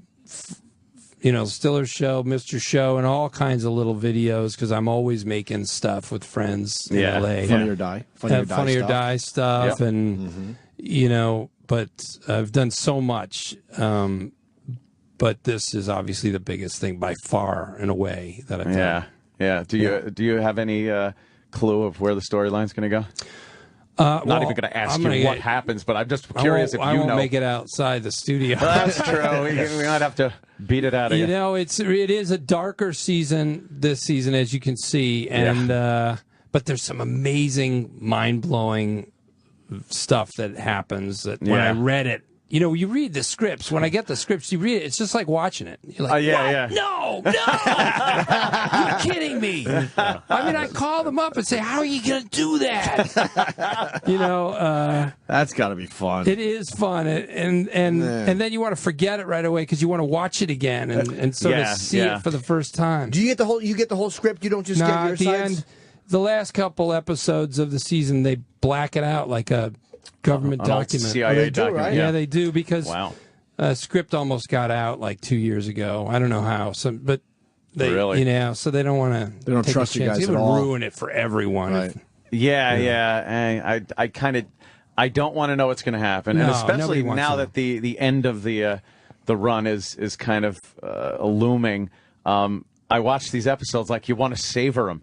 They end, and you're like, shit, there's another one gone. Yeah, I definitely say, because I watch it mostly on like an iPad when I travel. I save them all up, and so it's like, man, there's 2 more shows in the season. It's like, do I watch it now and try to grab it all in, or do I wait 2 weeks and just try to get something more out of it and watch something else to break it up? And I totally get people who go, I can't. I have to wait till the end of the season and watch them all. I can't, I can't suffer through the week. I watch them, and when I ever watch anything, I watch it fast because of again, spoilers and the amount on Twitter. These pricks. Yeah, they'll ruin anything on Twitter. So you got to get it out quick. Whenever I'm doing something like that, having one of these marathons of a show that I haven't caught up on, I never say on the air that I'm watching it. Oh, because speaking these of which, sons of don't tell me bitches- what happens on Big Ange. Oh, damn! This No, week. don't spoil Big Ange. I'll get right now. I'm on season 2 of Laverne and Shirley, and I want to know what happens. Yeah, she blows the big ragu. Yeah, I hear there's a double dildo coming where the father catches him in the pizzeria, but I don't want to. Don't. I've been watching spoil it. Classic Sports Network. Don't tell me what happens. Yeah, I'll eat Frasier's in next Super week. Bowl 17. Hey, you had a stand-up background, right? It was. I did stand up. I'm not a real like you're a real stand up. I'm not a real stand up. I just use the stage for getting up there and telling jokes and. But you did Second City. I mean, that's, no, but he does it for a living, and I'm not in real he estate. fights. I just build buildings. Jim fights with an audience. See, I don't do that. If they don't like me, I go, well, okay, I got to go. It's okay. You don't have to like me. I probably don't like you. Believe me, if I was a better actor, I wouldn't fight with him either. It's just I have no choice. It's either that or I'm fucking not working at all. Yeah, No, you but got to those- go with what you got. Yeah. Yeah. I'd love to be a better But you actor. know, that's part of it. You know, is being a real great stand-up like you is thank you. that you get up in front of people and you work it with that crowd. You make it work for you. You know, it's hard. It's a tough gig. So you know, I just do it for fun. Yeah. Yeah. But I did it during the comedy boom when I was starting out because I always loved sketch comedy. That's always what I wanted to do. Mm-hmm. And but you could, if you could write some jokes, you could Get up there and make tell some them. money. Yeah. Remember how crazy that was? I mean, I don't know if Jim, you came kind of 1990, I started, and I got my first paid gig like April of '91. I was on the tail end of the boom when it was Right. kind of bottlenecking a little bit. And Would a you lot bamboozle of for that paying Okay, gig? all right. I was. Dennis Ross and Jim Florentine. Oh, okay. Yeah, my first paid gig. Yeah. Wow, damn. Yeah, 91. It was fucking Because awful. I do remember when, I mean, there were, on any Friday and Saturday night, crazy. there were so many comedy shows on television. Just they couldn't find enough clubs to pop a camera on in front of that brick wall I and know. just It was nuts. comic after In comic. Chicago, it was like it was like there were 2 clubs, and then 2 years later there were like 12. Yeah. Like you know these chains, they would open chains of them. Like Of- Zanies right, had like right, 3 yeah. locations, and One of those funny, just closed, too. The Zanies in they closed Vernon like Hills 2 closed. of them. Yeah. And quantity did not mean quality. No, either. it didn't. Wow. No. And every disco had used to be disco, had a comedy night. Comedy but, you know, night, you could pick yeah. up $50 and it's better than waiting tables. That hurt a lot of comics, too, though. Like, a lot of guys who might have been much funnier start headlining before they were ready because there was so many headliner spots available. And then in 1993, 94, 95, they weren't good at writing material, so they were doing the same shit. Yeah, And yeah. A lot of those guys have been phased out and probably would have been better acts if they had been forced to They had to just fucking work their way fill through the it. clubs up. Yeah. Trying to fill up so many goddamn comedy It was clubs. so crazy. Yeah, it was nuts back You then. can't do it like, you can't just, it's not like opening a disco where you just play the top songs and everyone can play them. You need Right. to get these guys to show up and have material. Entertain a So crowd. it was really some lame comedy. I find sketch to be harder because, like, I've never seen Second City live. Excuse me, but I've gone to UCB and when Amy Poehler went in one night, and what a masterful improver she is. She's fucking brilliant at it. And it's like improv is either really, really horrendous or it's fucking art. I Well, mean, you know, if you're going to do it good, the people who do it well, they do it all the time. You know, they get their head into this space. I've seen some great improvisation. I'm not a great improviser. I've done it, but I've seen some great stuff. And UCB guys are the top notch people. Some of the people who do like Ass Cat and stuff. You know, like Besser and Amy Poehler and Matt Walsh. But then you're right. A lot of improv is terrible. But sketch to me, he was writing sketches and then putting them up and. Yeah, I coming up love with that. Monty idea and then- Python and early Saturday Night Live and Second City TV. Those were the things. Oh, that, you guys were. I'm sorry. Were you guys more improv or sketch? Were you doing well, improv too? Or mostly? I did improv because that's where you do it in the same place where you would do a sketch show. But I was always more for let's go write this and try to make it good. And improvisation to me was a way to get there. But I always was skeptical of improv and still am a little. Yeah. I mean, when they're really good at it, when people do it 2 times a week for 3 years or more, some people do, they get to this place where their head is just, they're making connections. The Groundlings is amazing too in LA. The alumni groundlings, the guys who've been just doing it for years, and that can be mind blowing because everything ties up and it's funny. And how did you do that? It's hard to grasp. Yeah, but but a lot of improv is just people being clever on stage and being scared, and everyone laughs because they're all worried for you. It's just weird. Yes. So we'll get together and we'll worry. And then if anybody says anything remotely clever, we'll all be thrilled. Very hard. Laughing at the cleverness instead of like maybe sometimes it would deserve a nod, but it gets a laugh. Right. I still find it scary because I just know I would find crutches and just lean on them constantly. I knew it's very difficult to do. Well, stand up is a scary thing. Chips Both the chips. Yeah, chips are great Stand-up example. seems petrifying to me. Stand-up is a scary thing because of the audience, though. I mean, you get some really rough audiences in stand-up. Yeah, but you can attack them. You can't attack the camera guy or the fucking writers when you're bombing in a scene. It's horrible because you're stuck in it. I just got to keep forcing out my dialogue. Yeah. Stand up, you can go wherever you want to go, and like you can own it. I can say I stink. This crowd blows. I'm terrible. You can acknowledge it. It's much more. It's much easier to me than acting is fucking hard, man. Yeah, it looks hard. it. You're stuck in a scene. And How you do can't you get out of it? How did you feel when you got this part? Is this like your first really dramatic kind of? Even though there's a comedic element to it, is this really your first kind of dramatic role?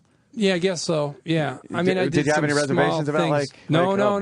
The only thing about it is, in comedy, comedy is back and forth. You say two lines, and the other person says two lines, and in this, my character is a kind of a motor mouth, and he runs off, and so I have these long monologues, and I wasn't going to memorize it because I was used to comedy scripts, and you get the blue pages, which is the rewrite, like 3 days before you go shoot it, right? And anything long in comedy gets cut down to 2 lines. Right. Yeah, I can't help you today. Here's the door. and so I didn't memorize it because I was like, well, they're going to shorten this. Essentially what my character's saying here is, I can help you. So I'll just say that. No, verbatim, right? Yeah, they changed like a date.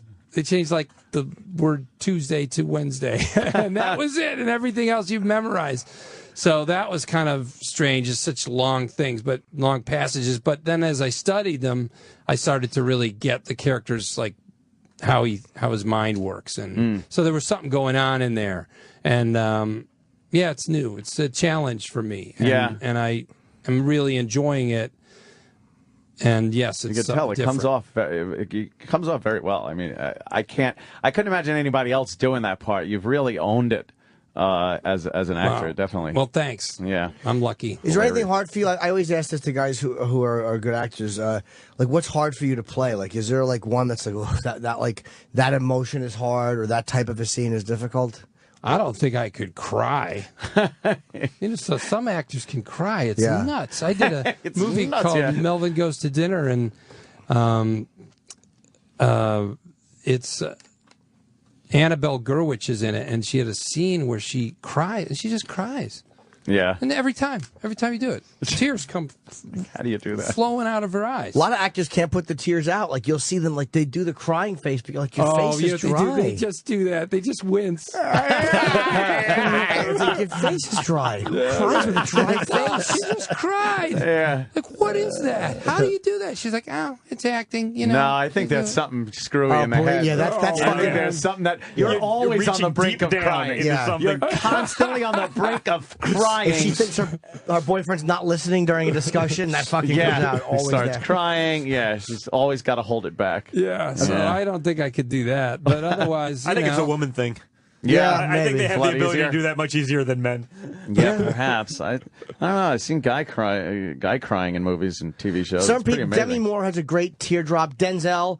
That won him the Oscar in Glory. It's like, he's just standing there getting whipped, and the fucking tear just drops. I think the single tear on the not crying face has more Oh, my impact God, than yeah. the goofy cry face. Yeah. Like to me, more just stood there and one tear in Ghost just fell out of her eyeball. You're like, holy shit, that's fucking How you amazing. do that? Yeah. Well, sometimes you do that with mentholatum. Yeah, you know about that? They put the fan with the menthol in your face. They blow in your eye through one of those menthol inhalers. Yeah. You know. Oh shit! And then just before they say action, and somebody blows through that into your eye for like 10 seconds, and then gets out of the frame, and then tears. Yeah, come you out. just But start that's different. yeah, I can do blubbering. that. Yeah, I could react to an injury. That's what you're doing. Yeah. Just I'm injured here. This is painful. Yeah, I don't know, but I really think that one Denzel Washington. Oh, he did it in X too. When he met Elijah Muhammad, he fucking dropped a couple of tears, and it's really intense because like there was no blubbering lead up to it. It was a deadpan face, and then whap, there was no indication. Amazing. Where I believe me, that's how I would ruin it. I would go like, "Get me a tissue." Like I would really fucking let the audience know it was coming. Cut. You're not supposed to say tears coming and look in the front camera. It's Jim Cut Norton. Yeah, 50 take idiot. I tend to do better as the takes go on. Like Louis fun to shoot with because he works like a comic. But some guys are better in the first. What do you mean he works like a comic? Does he? He's okay with fucking around a little bit, like a stand-up, like because he's in charge. So whatever you like, he'll go. All right, let's just do it, and then like we'll play with a line a little bit, or I'll add something, or he'll add something. He's fine doing that as a stand-up. Right. No, I don't change anything. By the way, people, because I've done so much comedy and because Saul Goodman is funny, they say, so do you improvise a lot of that? And I don't improvise anything. It's all written. Not a single and, word, no. That's even more impressive. Don't stray. God, I really learn it verbatim. Yeah. And do it verbatim. Well, the writing is so good on that show. You know, it's kind of fun to do that too because that's where you really go. So how do I get from this thought to this thought? And it's like it's neat to do something new. I mean, I'm 50 this year, and you know, people don't often let you do something very different from what you've done. When you get older, so it's cool to have this opportunity. I'm enjoying it. Yeah, it's also, you know, obviously it's being written, but you have to deliver the lines, and you can't just do it deadpan straight face. You know, there's inflections and facial expressions and body movements, and you do play a great sleazy lawyer. I just dig through it and ask kind of follow his train of thought and ask myself what he's thinking about. And one thing I also do is, Robert Evans, the famous film producer. Yeah. The Kid Stays in the Picture. Great book, and the best book on tape ever. Book on tape, really? Kid Stays in the Picture. Book on tape. Oh, it's so awesome because he's got this incredible. You know Robert Evans, right? Yeah, I know the and he's got this. He's got this crazy, like up and down to his voice, and he's always saying, "Did I do the right thing? No." Would I do it again? In a heartbeat. It's like a sing-song thing, and the pacing changes up, and he's just really fun to listen to. Yeah. So I always do all my lines as him a couple times before I go out there. Oh, wow. Just because he's able to do like a monologue, and you want to hear the whole thing, and he puts like, do I think that's a smart move? Not in a million years.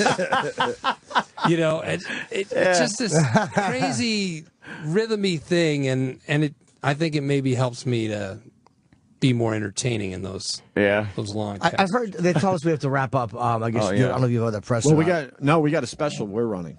Oh, we do. Yeah, your comical Oh, content. when does that start? Right now, okay. Really, to be honest with you. Hey, do you know Fred Willard at all? I do know Fred. Do you like him more now today than you did yesterday? I know I do. I saw Fred only a few weeks ago. We did a Jeff Garland's movie a few weeks ago, and he was so funny. He's fucking hilarious, man. He's really and he didn't jerk off once. Not once that you're aware of. Now, look, I got to ask you something. Yeah. First of all, I don't go into porn theaters, and this is old people need to learn how to use the internet, right? Of course. You missed the first half of our discussion where this was needs a definitely modem. covered. You got to buy him a modem. Shouldn't you be arresting people who are in porn theaters not jerking? What are they doing? Exactly. Those are the creeps. What a creepy Why are you person in there not to go jerking and off? watch. Yeah, playing words with friends. Yeah, that is a little bit creepy. I don't know what he was doing, or I don't care. I don't want to know. I can't believe this.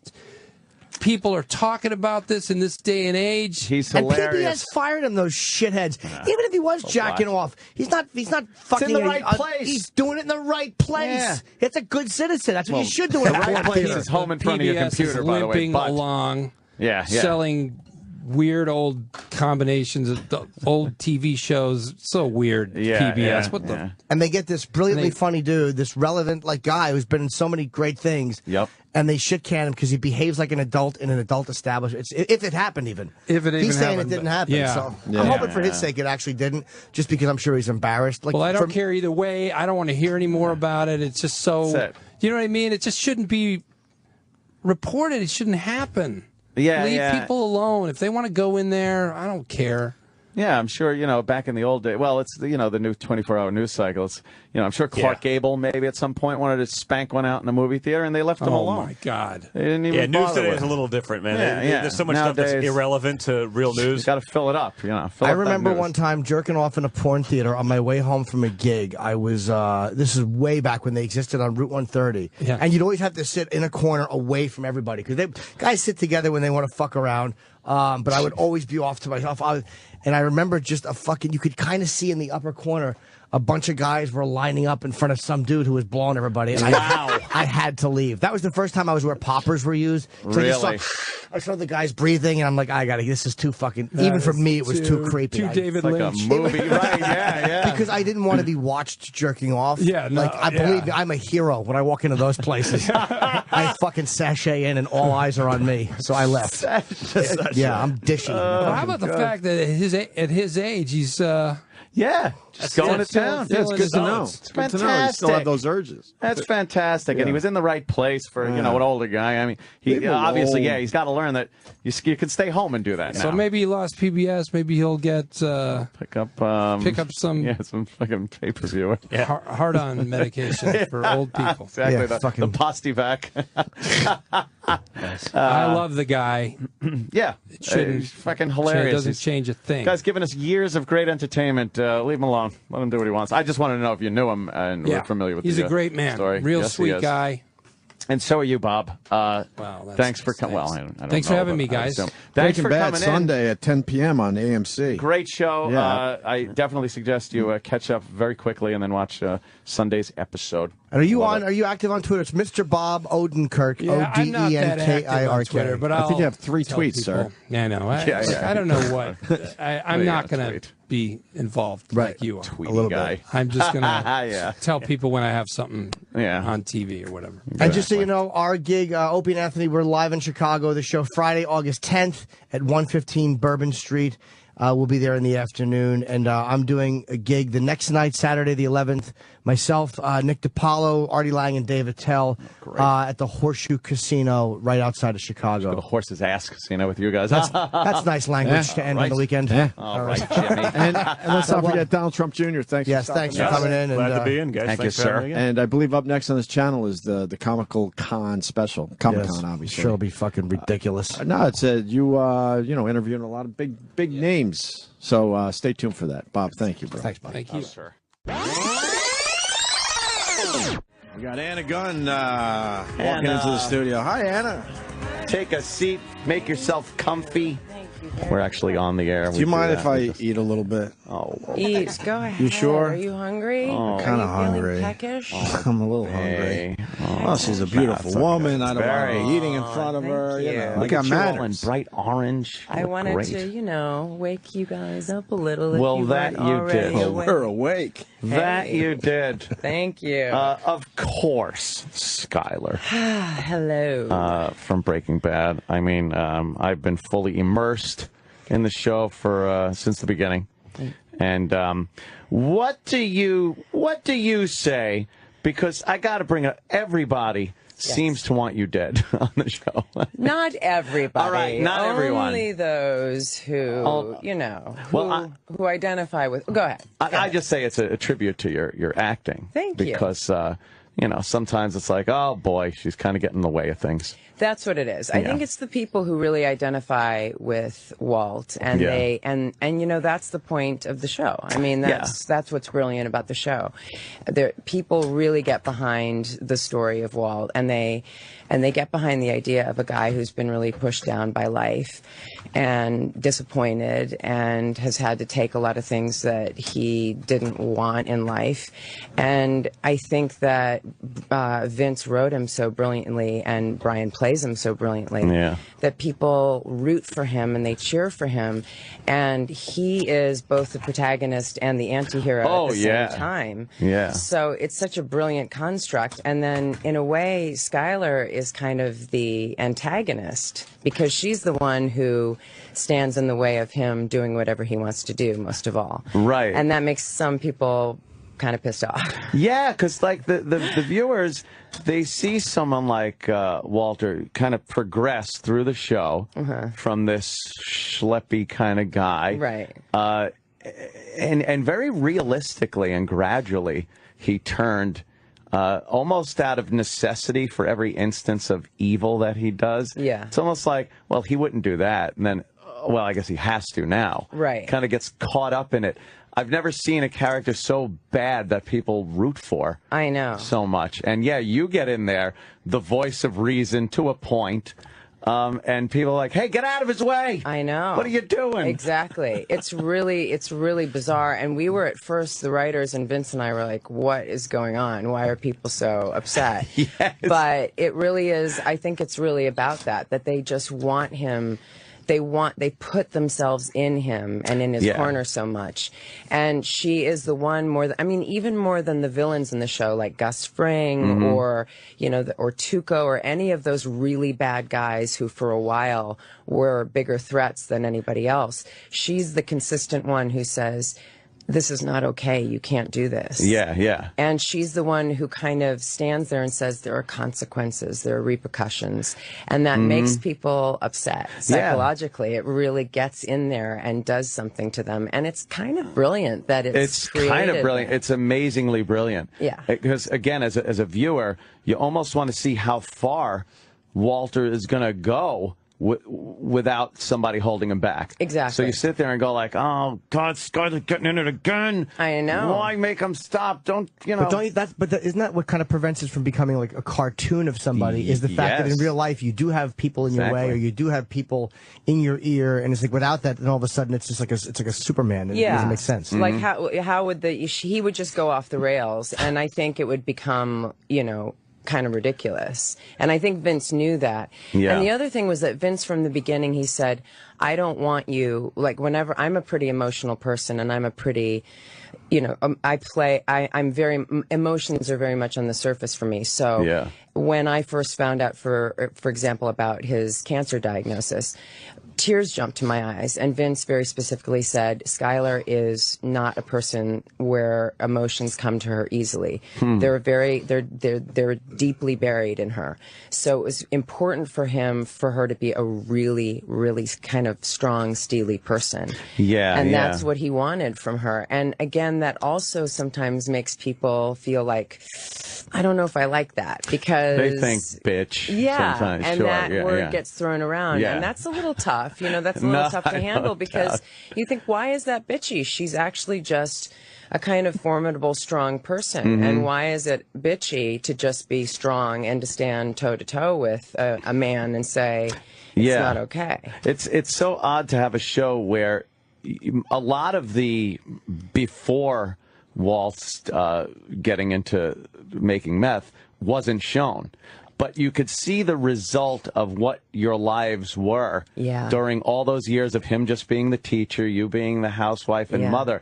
And you could see, without even having to show it, what it produced and set it up so we could get into the unbelievable craziness of what happened. Did you have a backstory that you had to kind of, here's what your life was? Yeah, I mean, Brian and I talked a lot about it because there wasn't much there, but we really kind of created this idea of what drew these people together. And certainly we felt a real attraction and a love between them, but we thought the thing that probably was the biggest attraction between them was their intellect. Mm-hmm. I think Skylar is as smart as Walt, as intellectually smart as he is. She is his equal in that. Right. And it's also it's their downfall as human beings, really. I mean, they think they're kind of smarter than everybody else. Than everyone else. Well, so that's why, in a way, as the show goes on, they become almost like the Macbeths in a way, because they think that they can outsmart everybody else. They think they can create these lies and these And to scenarios. a point, they have been. Obviously things change with the last half of the last season coming up. This is it, obviously. I was so lucky. I got an advanced copy of the first episode of this. I loved it. Don't worry, no spoilers, people. It was nice of you to put it online, too. Yeah, right. People were saying that. They're like, come on, put that up online. I'm like, you don't think I want another one maybe at some point? Exactly. Be like, here's another one. I am not saying anything or doing. But it is totally in line with everything that the magnificence that's been the show up till now.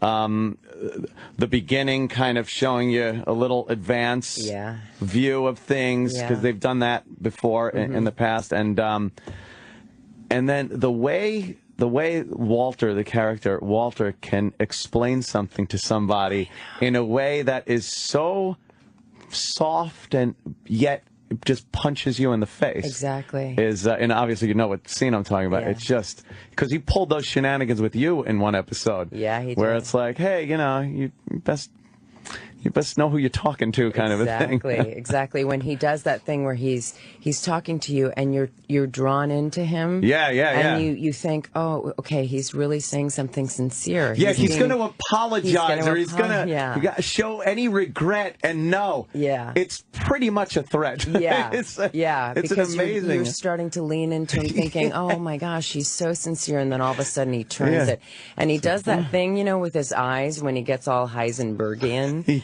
Where he suddenly does this. He gets Heisenbergian. And he does that little thing with his eyes where all of a sudden, and even acting with him, because, obviously I know Brian really well, and he's a great guy, and he's funny and sweet and lovely, but all of a sudden he does this thing where his eyes just narrow and they get hard, and even acting with him is a little bit like, I'm going to back up a little bit. I'm just going to take a little step back. He is an amazing actor. To pull this role off also. And we've had him in before, and I was talking to him about how it's so odd to see a little bit. He denied it, but you could see it when he's kind of, because there are parts that are actually funny in the show. Oh, yeah. And it's almost part of that Malcolm in the Middle dad. A little bit of that comes through. Absolutely. At times. And I think I don't know him, but I would assume he's kind of like that in real life. He is. He seems to have a very good sense of humor. He's got a great sense of humor. And those long, intense scenes that we had to do together, those are pretty rough to keep up for 12 hours a day. So there was a lot of laughing and pranks and I wouldn't doubt it. jokes. And you were both in Seinfeld. We were both in Seinfeld. We were. We have that. You, Dr. Watley. And, exactly. And you were in the one with the glasses, George's glasses. I was. He had the wrong glasses and insisted that it was Jerry's cousin. That's right. Kissing somebody.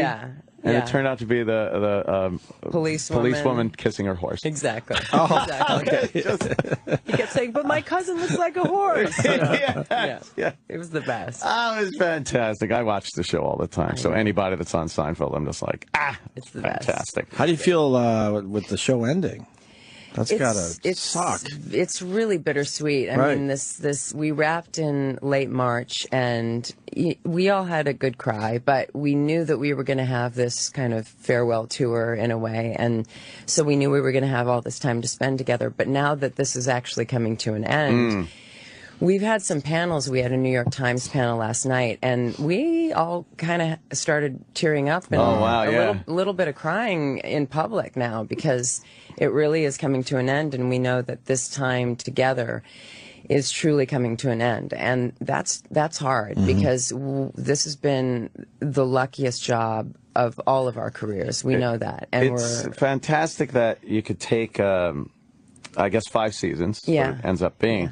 Yeah. And stop it where people want more. Yeah. Obviously, people want this to continue, but to make that commitment to no, this is what it is it's brave. It's very brave. It's brave. Because obviously you could milk a show until there's nothing left. They do it all the time. Right. Yeah. But it seems like the perfect length for this to turn around and from talking. Wouldn't 6 seasons be the perfect? Just 6, one more. One more just time. One more. It's sort of like it is 6 because 5 is drawn out. 5.5. 5.5. It's almost like 6. I know that just from having done like little teeny episode work and stuff, you get attached to people quickly. Like, you form a weird bond with people you do see. If you're there for more than one day, it's like you see each other craft services, and you're like all of a sudden like, hey, you're pals. And then they go on to much bigger things, and they feel no connection. But I can't imagine doing season after season with the same people and then having to call it quits. It's a rough way to. It's rough. It's true. But the last day when I wrapped, Brian and Aaron and I had a group hug, and there was a little bit of crying. But then Brian said, just think in 6 months we won't remember each other's names. He's such a funny Aaron, there was a great scene with you guys when Aaron was eating over the house. Oh my God, that was the best That scene. was one of the greatest scenes. How uncomfortable you guys made it. It was so great. He's just babbling about something. Walter's looking at him, and you're just so angry. So angry, with the whole guzzling my situation. wine. Yeah, just drinking at that point. And but everything fits so well. The writing is done so well on that show. It's brilliant. It's brilliant. And I loved, and Aaron he's sitting in between us like he's the uncomfortable kid between the feuding parents, just looking at us like, oh God, I wish it was anywhere else in the world. We had to stop ourselves from cracking up the entire time. Yeah. And then he ate so many green beans that at the end of that scene he said, I'm never going to eat a green bean again. Oh, really? A few takes? Yeah, quite a few. Now, have you looked at other scripts and stuff since this ended, or like? Yeah, I'm getting a lot of really interesting scripts. I'm looking at a lot of movie scripts right now, and I went to the Sundance Institute this summer, and I did the Director's Lab, and I did this really interesting role that was kind of like a female Walter White kind of character. Where it's the psychological portrait of the making of a zealot, and but it's the female kind of version of that. So that was really interesting. So hopefully we'll get that made this year. Yeah. So you want to do a movie as opposed to? Would it be hard to do something episodic right now because you're just coming off this? Yeah, I mean, I'm looking at some television stuff as well, but I'm really interested in doing some film, and I'm also a big theater girl, so I'm looking at some theater projects as well. Yeah. It's amazing what can be done off of network television. Yeah. That's why I would assume it's probably hard to be offered something on a network where it's like, I was just able to read dialogue that was so realistic, and to go to episodic network television's got to be rough. Yeah, I mean, this is some of the best writing that any of us have ever encountered. Yeah. And when you come off of writing like this, the bar is so high. Mm-hmm. So it's just so lucky, but then you're kind of spoiled. So you have to choose carefully. So, but it's opened a lot of doors for all of us. So we're in a good place. Now, obviously, you can't tell us anything. I'm going to tell you. Nice. All of a sudden, Vince Gilligan comes in and tackles You will me. be quiet. Yes. Would there be any even possibility there could later be a reunion of sorts? I think that's possible for sure. I mean, it depends on Get the blogs on the phone. what happens And in who's still the living. last day. Yeah, Yes, exactly. Who's still standing and all that. But there is talk about the Saul Goodman spinoff. So yes, who is another just amazing, great character. amazing, little comic relief in there. Yeah, he's good. And by the way, He was in a Seinfeld episode. He was another Seinfeldian. And if you think I'm bad, our producer Travis, 10 times worse than me. He can quote all of them. My father can quote every Seinfeld episode. So, it's just that. Talk about another just brilliant show for the time and everything. I know. Yeah, but they went more than 5 seasons. You see, you can make it. Oh, yes. 9 seasons. Yeah. They did. They did. Well, I guess with a comedy, it's a little bit easier than with an actual drama with a real story. Yeah, you just keep going. You don't have to worry. I thought the scene, the episode where Jerry becomes a meth dealer was great. It was. Maybe all of you would be could interesting. Maybe you guys could all like do something together as a cast, but just a totally different story. Oh my! Could you imagine? You know what? Somebody said that at the New York Times thing. They said, seeing you all sitting up there, it's a shame to see you, Like maybe you're a hat distributor, and Brian owns a hat store, and you guys work on trying to get the hats for certain prices. That's terrible. That's a great idea. What a waste of resources. I've always wanted to be a hat.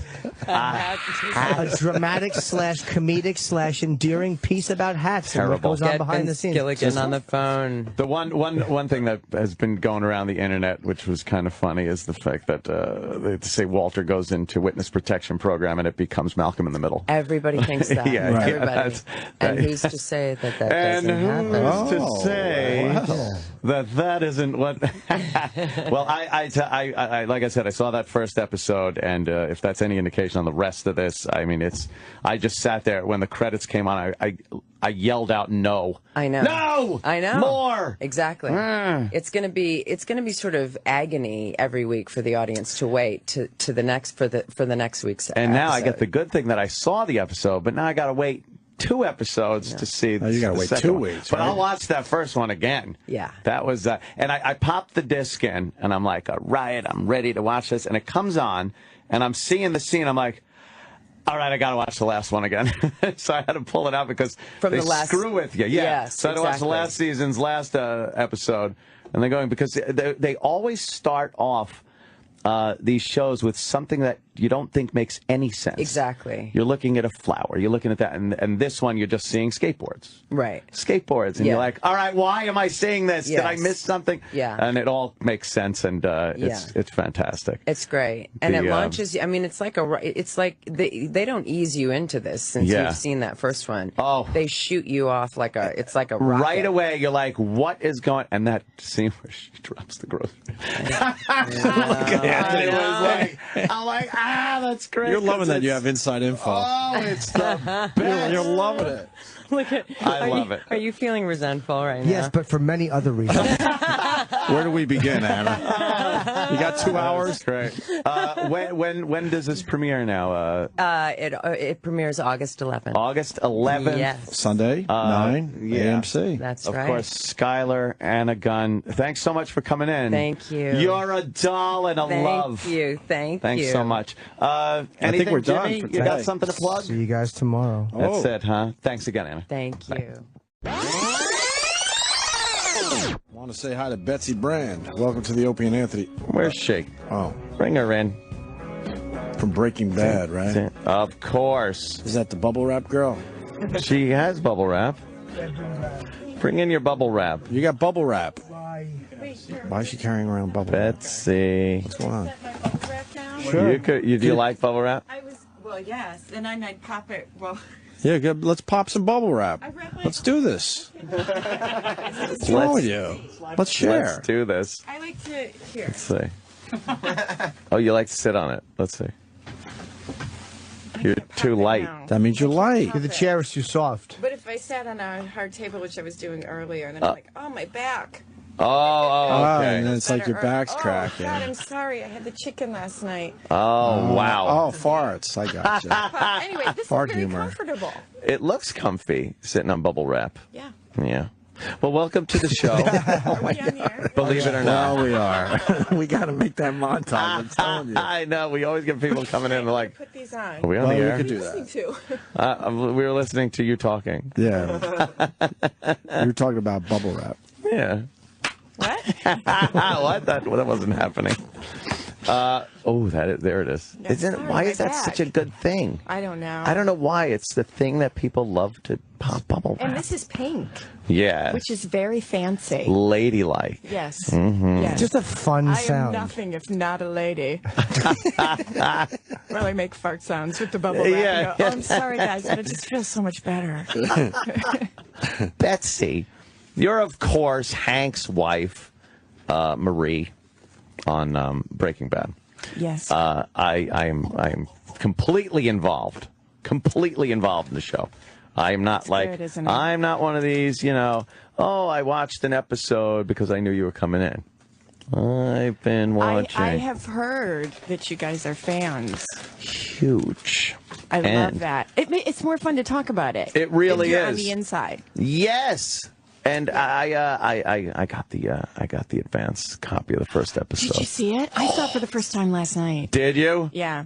It's so good, right? Yeah. It's like these last spoilers, 8 episodes are just so amazing. So amazing. And it's just this culmination of everything that's been happening, and it's not going to end well. I know it can't be this happy, fun little ending with the way this is going. I don't know what it is. You probably do, but I don't know how it's going to end, but it can't be good. Isn't it right? I feel Pop 2 bubbles if he's right. Give us 2 pops for a yes, 1 for a no. There it is. That's 3. That means everybody dies in a fire. Oh, my God. I guess Anna, in an interview, someone said that Anna said that, the show doesn't end prettily. Yeah. And they said, is that a spoiler? And I said, I think happy ending for these people left the station at least by season 2. Very early on. You're not going to get an ending where the music goes. Right. Nothing like that. Hey, look what we got here. Dean. Oh my God, they know each Dean other. Norris. It's so weird. Where does he go? Come here. Dean, take a seat right there. That's look. Oh, the happy couple. The happy couple. Now the bubbles are popping. Oh, they are popping. Dean Norris is in studio. He's sitting on Betsy's lap. You look so handsome. Look at Doesn't he him. look great? Yeah. How handsome he is. Yeah, sitting on Betsy's lap. Yeah. Is the party over already? Is it over? Is the party over? No. No party. No, party's going. Oh, good, you good, just good. got here, honey. Now it can begin. It's so odd to see you guys are goddamn TV show couple, and there you are. It's like watching Lucy and Ricky. It's amazing. He never stops working. Look at him. He's never stopped working. He's landing the space shuttle right there. Yeah. Of Join course, Hank. Yes, sir. From Breaking Bad. I was just saying, I saw the advance copy. I've been fully involved in the show over the entire course of it, and then I finally saw the first episode of the new season without any spoilers or anything. I got to tell you, wow! I was sitting there just not wanting that screen to go dark and have the credits come up, because now I got to wait. And the closing scene of that is it's brutal. It's subtle brutality. Yeah. Because, Walter gives that a threat. It's a threat. Yeah. I'll say that much. But it's done in that inimitable, quiet style. Yeah. I know. Yeah. And as Hank's wife, what role are you going to play in this? I mean, things are going down. We know from last season, of course, Hank took that dump and picked up that book that pretty much revealed what was going on. And now, what do you mean, what role am I going to... You talk about his dump, and then you ask me what role I'm going to play. I mean, she changed my bedpan in season 4, but... He comes out of the bathroom, and then Marie comes out. She's washing her hands. You go through this series with... you're very naive. What do you mean? I don't know. You're not really willing to accept that something bad's going on. Oh, well, is it that she's not... You just popped my bubble. That's right, baby. You just popped my bubble. Been popping your bubble for 6 years. I know, it's working. It's not that she's naive, she just doesn't know. Yeah, but you got it. Who look at Walt? Yeah. Like, what sister-in-law would be like, You know what I think? I think Walt's a drug kingpin. Look at him in his ugly ass shoes and that sick green car. He's clearly Okay, good point. But you'd think being Then I'd married be to paranoid person. a DEA guy, maybe something would rub off, or you'd get a little info, or you stay out of his work. Except when you were getting his rocks. I don't think Marie stays out of anything. Getting my rocks? What? Rocks off? Getting his My rocks off. bubbles, touching my rocks. It's minerals, motherfucker. No, you can say that here. Can you say motherfucker? Motherfucker. Yeah, fuck you. It's fucking rocks. Fucking minerals. They were minerals, right. Your rocks are here, they're fucking minerals. God damn, it's so good to not be on TV and you can say fuck. I know. All I do, like, for the last, 2 weeks is not say fuck and not say the ending of Breaking Bad. Right. Those are the two things you're not allowed to do. Are we not supposed to say the ending? Oh, man. Oh, you can. You're cool. No, you're my wife. You can say whatever the fuck you want. Please say the ending.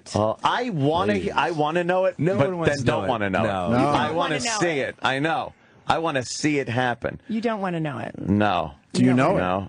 Sometimes you Of course guys don't know it. Oh, yeah, we know. Oh, yeah, it. no, we You know. know All it. right. Sometimes you guys come in here from a series and you don't know for sure. What are they on? What are they, meth? They know.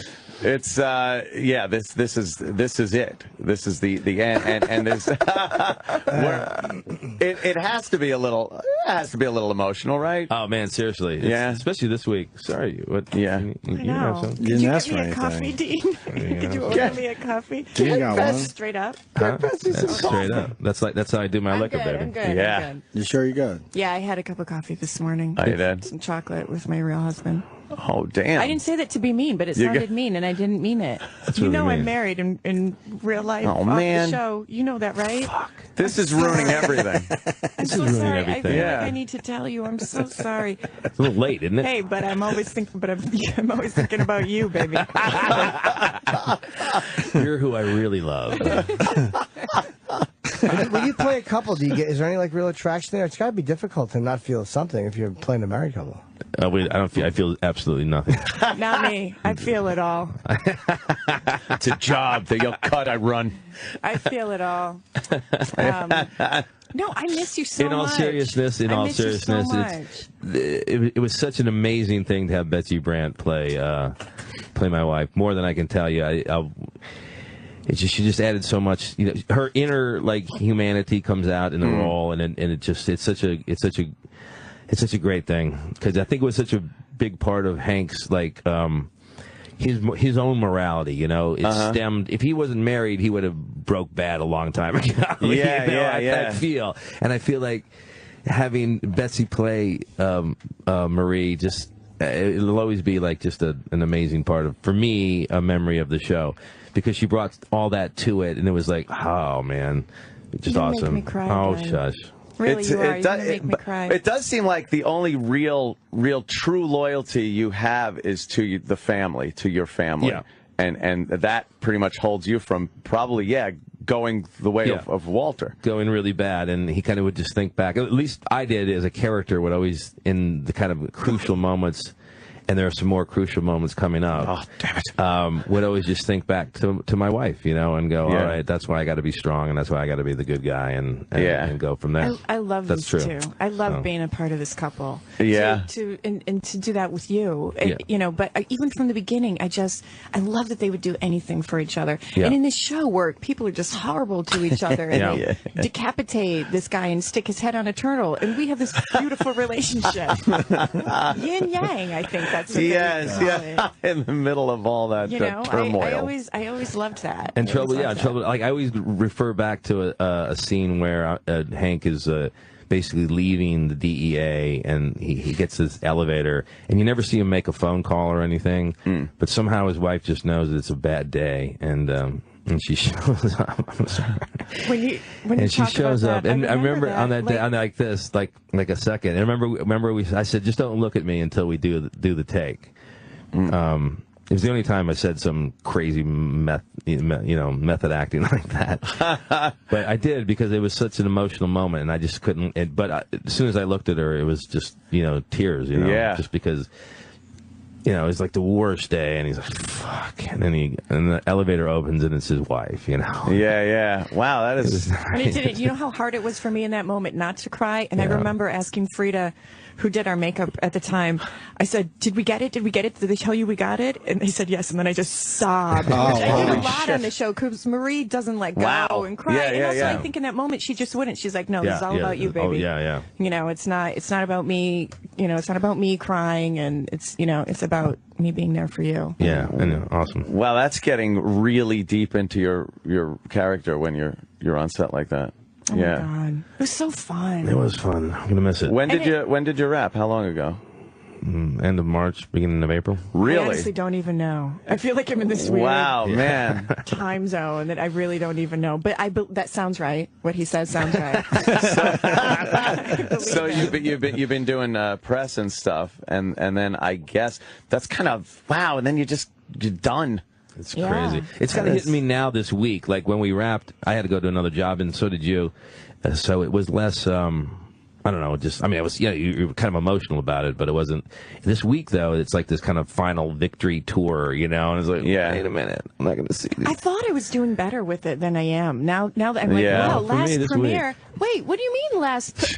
Yeah. That's not coming back. Yeah, we can fake it though. We can just make up. I asked him. We'll just show it again. I told AMC last night. I said, if you bankroll it, I'll shoot 3 more. That's it, We'll show up and do the work. I'll do it. 3 more. I'll do it. I know. I'll do it for free. Who wouldn't? Who wouldn't? That's what I said. As long as they bankroll it, and I think we'll show up. A kind of a goofy spin-off where you're almost like the new Ropers. That way, you go from that. I get to wear a caftan. Yes. I'm in. I love that. I love that. Oh, I'm sorry. You're already on another sitcom. My bad. Ah, that's right. I'm sorry, you're stuck in a bubble. That's a dumb motherfucker. What is that? How do you do that? Oh man, How do you do that? It's a like when you badass touch dome. it and it gets all weird. Steven Spielberg, man. Oh, you making fun of Steven Spielberg? Is that what you're doing? You want to make fun of Steven Spielberg and his TV show? Yep. How about Stephen King? You want to make fun of him too? No, Okay. no, I'm not making fun of anybody, Dean. I'm just asking about the special effects. I can't watch that show at night. Really? Really, for real, I can't. I told my husband, I'm like, we cannot watch it before we go to bed. Too creepy? I can't. It just freaks me out. It freaks me out to like be trapped in there. It's crazy. Yeah, they're all under there, so it's kind of nice. Oh, I just got a pit feeling in my stomach. A little stomach. microcosm of humanity under the dome. I'm there. But you're stuck. You're all stuck. What you gonna do with all that you fuel? What you gonna do? Stay tuned. Hey, Jim. What you gonna do? And Betsy, you're working with Michael J. Fox. Yes. That's got to be pretty damn cool. It's great. And now it's no Dean Norris. It's no Dean Norris. Okay, thank you. But temper that. But he's pretty great. Watch it. Yeah. I know. I swear Do you to just Again, feel compelled? Domestic violence is like this close.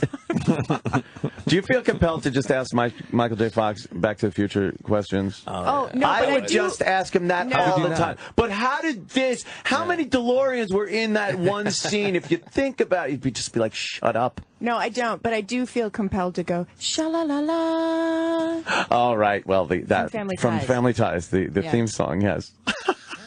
Sha-la-la-la. I hope you can get the rights to that. Otherwise, this whole time that is pretty good that you two go from Breaking Bad to other hit shows. Very hit show. Yeah.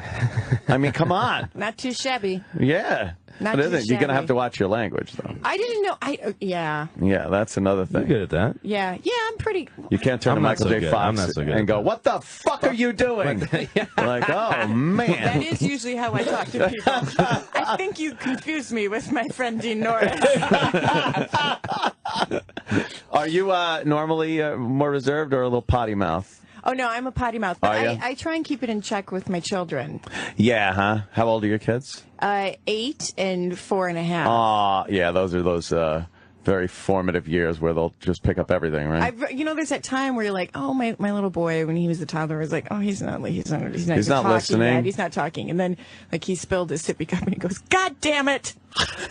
And I told my husband, I said, it's not like he's trying to say fork and he says fuck, which we think is hilarious. Or instead of sit, he says shit, also really funny. There's I plenty said, of this videos is out there, cursing. Yeah. And then I posted on my Facebook page, I go, my little boy said, God damn it today. And I said, he totally gets that fucking shit from my husband. Gets that fucking shit language from my husband. So a little bit of a potty mouth, yeah. A little bit, but I really try and keep it in check. It's just sometimes there's no better word. Fuck's a great word. Yeah. There's no better word. It is. People should get off their ass about it, too. Right. Like, fuck you, man. It's a fucking great word. We were talking about Breaking Bad and how it's so good to have these networks now that allow real gritty language like that. Because years ago, you had TV shows, detective shows or whatnot, and it just took that edge off of it. Dang it. Yeah. You, like no one would darn it. talk like darn. that. It takes away from the character. Absolutely. Because they would talk like that. Right. Yeah. And the Hank character is great. And for the entire series, you're just like, come on! Although you love Walter, you don't want him getting caught, but you don't want Hank looking like a total idiot. But he doesn't. I mean, no, that's just how it. amazing is that? Great writing. You haven't It's caught great him, writing. and it's so. And you clearly you're smart. Your character is smart. Thank you. Your character is so smart. But he doesn't. Fucking need that. Like, I need that from you. Thanks. Oh, I thought it was really stupid. Thanks for, like... Well, they do sound married. Damn. I'm not going to tell you you're handsome anymore. Yes, you No, I'm not. How about sexy? No, I'm not. Oh, come on. God, come I on. can't Come on. help it. Come on. Yes, Come you're on. sexy, Thank you. Gene Norris. Oh, God damn it. You're so sexy. But seriously, how great is that writing? It is. That you can have this whole cat it's and mouse amazing. thing. It's and true. it works for both of you. Right. I always thought that was really because he got me so close, and it made sense that he didn't quite get it. And he figures out Gus Fring, and he figures out some other things, you know. But I thought it was, and sometimes it's funny. There's one scene that's not a very popular scene, but where I'm almost kind of catching him, and Walt kind of squeals up next to me, and he kind of distracts me, and he does his little kind of Malcolm in the Middle thing. The Malcolm in the Middle He's guy. Like, hey, and I was like, wow, what the hell's this guy? You know? Yeah. But so there are times where it's funny that that Hank doesn't catch him, and other times it's serious. But I always thought it was good writing that they got, Absolutely. got him out of it. So. I do like when he pops in with that Malcolm in the Middle character every so often. It's so goofy. It is. And then when you think of how ruthless he is, it makes it that much better. Yeah. One of my favorite scenes is when you're loading up the bags in the car, and he said, "What you got in here? $1 million in cash." Yeah, right. Yeah, right. So funny. Yeah, or when you notice the WW in the first time, and he just goes, "You got me," and it's like, no, it is him. Yeah. Come on. Did you really want to be killed off in the first season to do a comedy pilot? It wasn't the first season. It was. I'll explain that. They picked up the last season, and it was 16 instead of 13. So we go, okay, great. They're going to shoot all 16, and then we'll be free to do other stuff. And then the corporate. Can I say douchebags? Yeah, you should. What are they going to do? Fire you? Yeah, right. Fuck 'em. So these douchebags decide that they're going to split it into 2 8 things for their own financial purposes. They're giving a fuck about my financial reasons. So I got to sit there and wait a whole year because I can't do anything else because I'm contracted to do a measly 8 more episodes, right? So I'm like, I got a few kids to feed myself, and I said, how about wouldn't it be great if the cliffhanger of the first 8, since you're going to do it this way, Hank dies, that way it frees me up to do another show. And, of course, they said no because we need you for the last 8. And I'm glad they did. And they ultimately did free me up in time, and you too, to do another show. But originally that wouldn't have been the case. Then you'd be sitting on your ass for another year waiting for another pilot. You know? That's got to be frustrating. So I was like, I love the show, and I'm down with art and all that stuff. But, I act to live. I don't live to act. You know what I'm saying? I love that. You're such an opposite of some of the people we've had come through here. The whole time? Oh, I'd do anything. I stood for 4 years in the desert just to do the last 8 episodes of Breaking Bad. I don't care. I'll starve. Pay me. I'll starve. I'm like, fuck it, man. I need another job, Pay me. Yeah. It's called Under the Dome, CBS, baby. Yeah, Under the Blockbuster, Dome. motherfucker. That's huge. That is huge. You were in fucking Total Recall. I wasn't. Yeah. You were, no, not you. Before my time. You got a lot of nerve sharing your face around here, That's Hauser. before my time. Look who's talking. That's the line. You got a lot of nerve showing your face around here, Hauser. Who are you in Terminator 2? Will you do your Arnold Terminator 2, Schwarzenegger again? I think I believe it or not, I think it was probably the highest paid per line because I had like one line and I was on that movie for like 2 months. This is back in the day when they would take they didn't give a shit. Caralco was throwing money out, and we're like, oh wow, you're paying me to sit here for a month in a hotel? Great. And then I go and do one line, I forgot what the line was. I show up, I'm a SWAT team leader, and I show up and I want to point the gun at somebody and say something like, don't do it or something. How much did you get paid per word? Per word, I'm saying. If you add up 2 months of pay for one word. That ain't bad. That ain't bad. Yeah, no shit. Right. What else have you, what did you early on work on? Anything we'd know? I didn't dig in. Thank Not you, Jimmy. You could find it in I know. old video Thank you stores, for that. if you know what I'm saying. A Most lot of it of was some old people video. call it adult films. I call them art. That's how I met Dean. I wish. Oh, And he said, "Let me get you on the show. Little show I'm doing on cable." I did mostly, I did some movies, but it's smaller indie movies. I did one movie with Blythe Danner and Peter Fonda, which was really fun. Oh, wow. And then I did just a lot of drama on TV. Yeah. And it's like once you start doing drama, people see that, and then you just do more of it. But it was really fun to do. You so on that's some what I did. Lifetime movies? No. Where the husband, all of a sudden, he's the greatest guy in the world, and then, oh boy. No. And, Do you know and the what best friend always knows he was a scumbag. Right.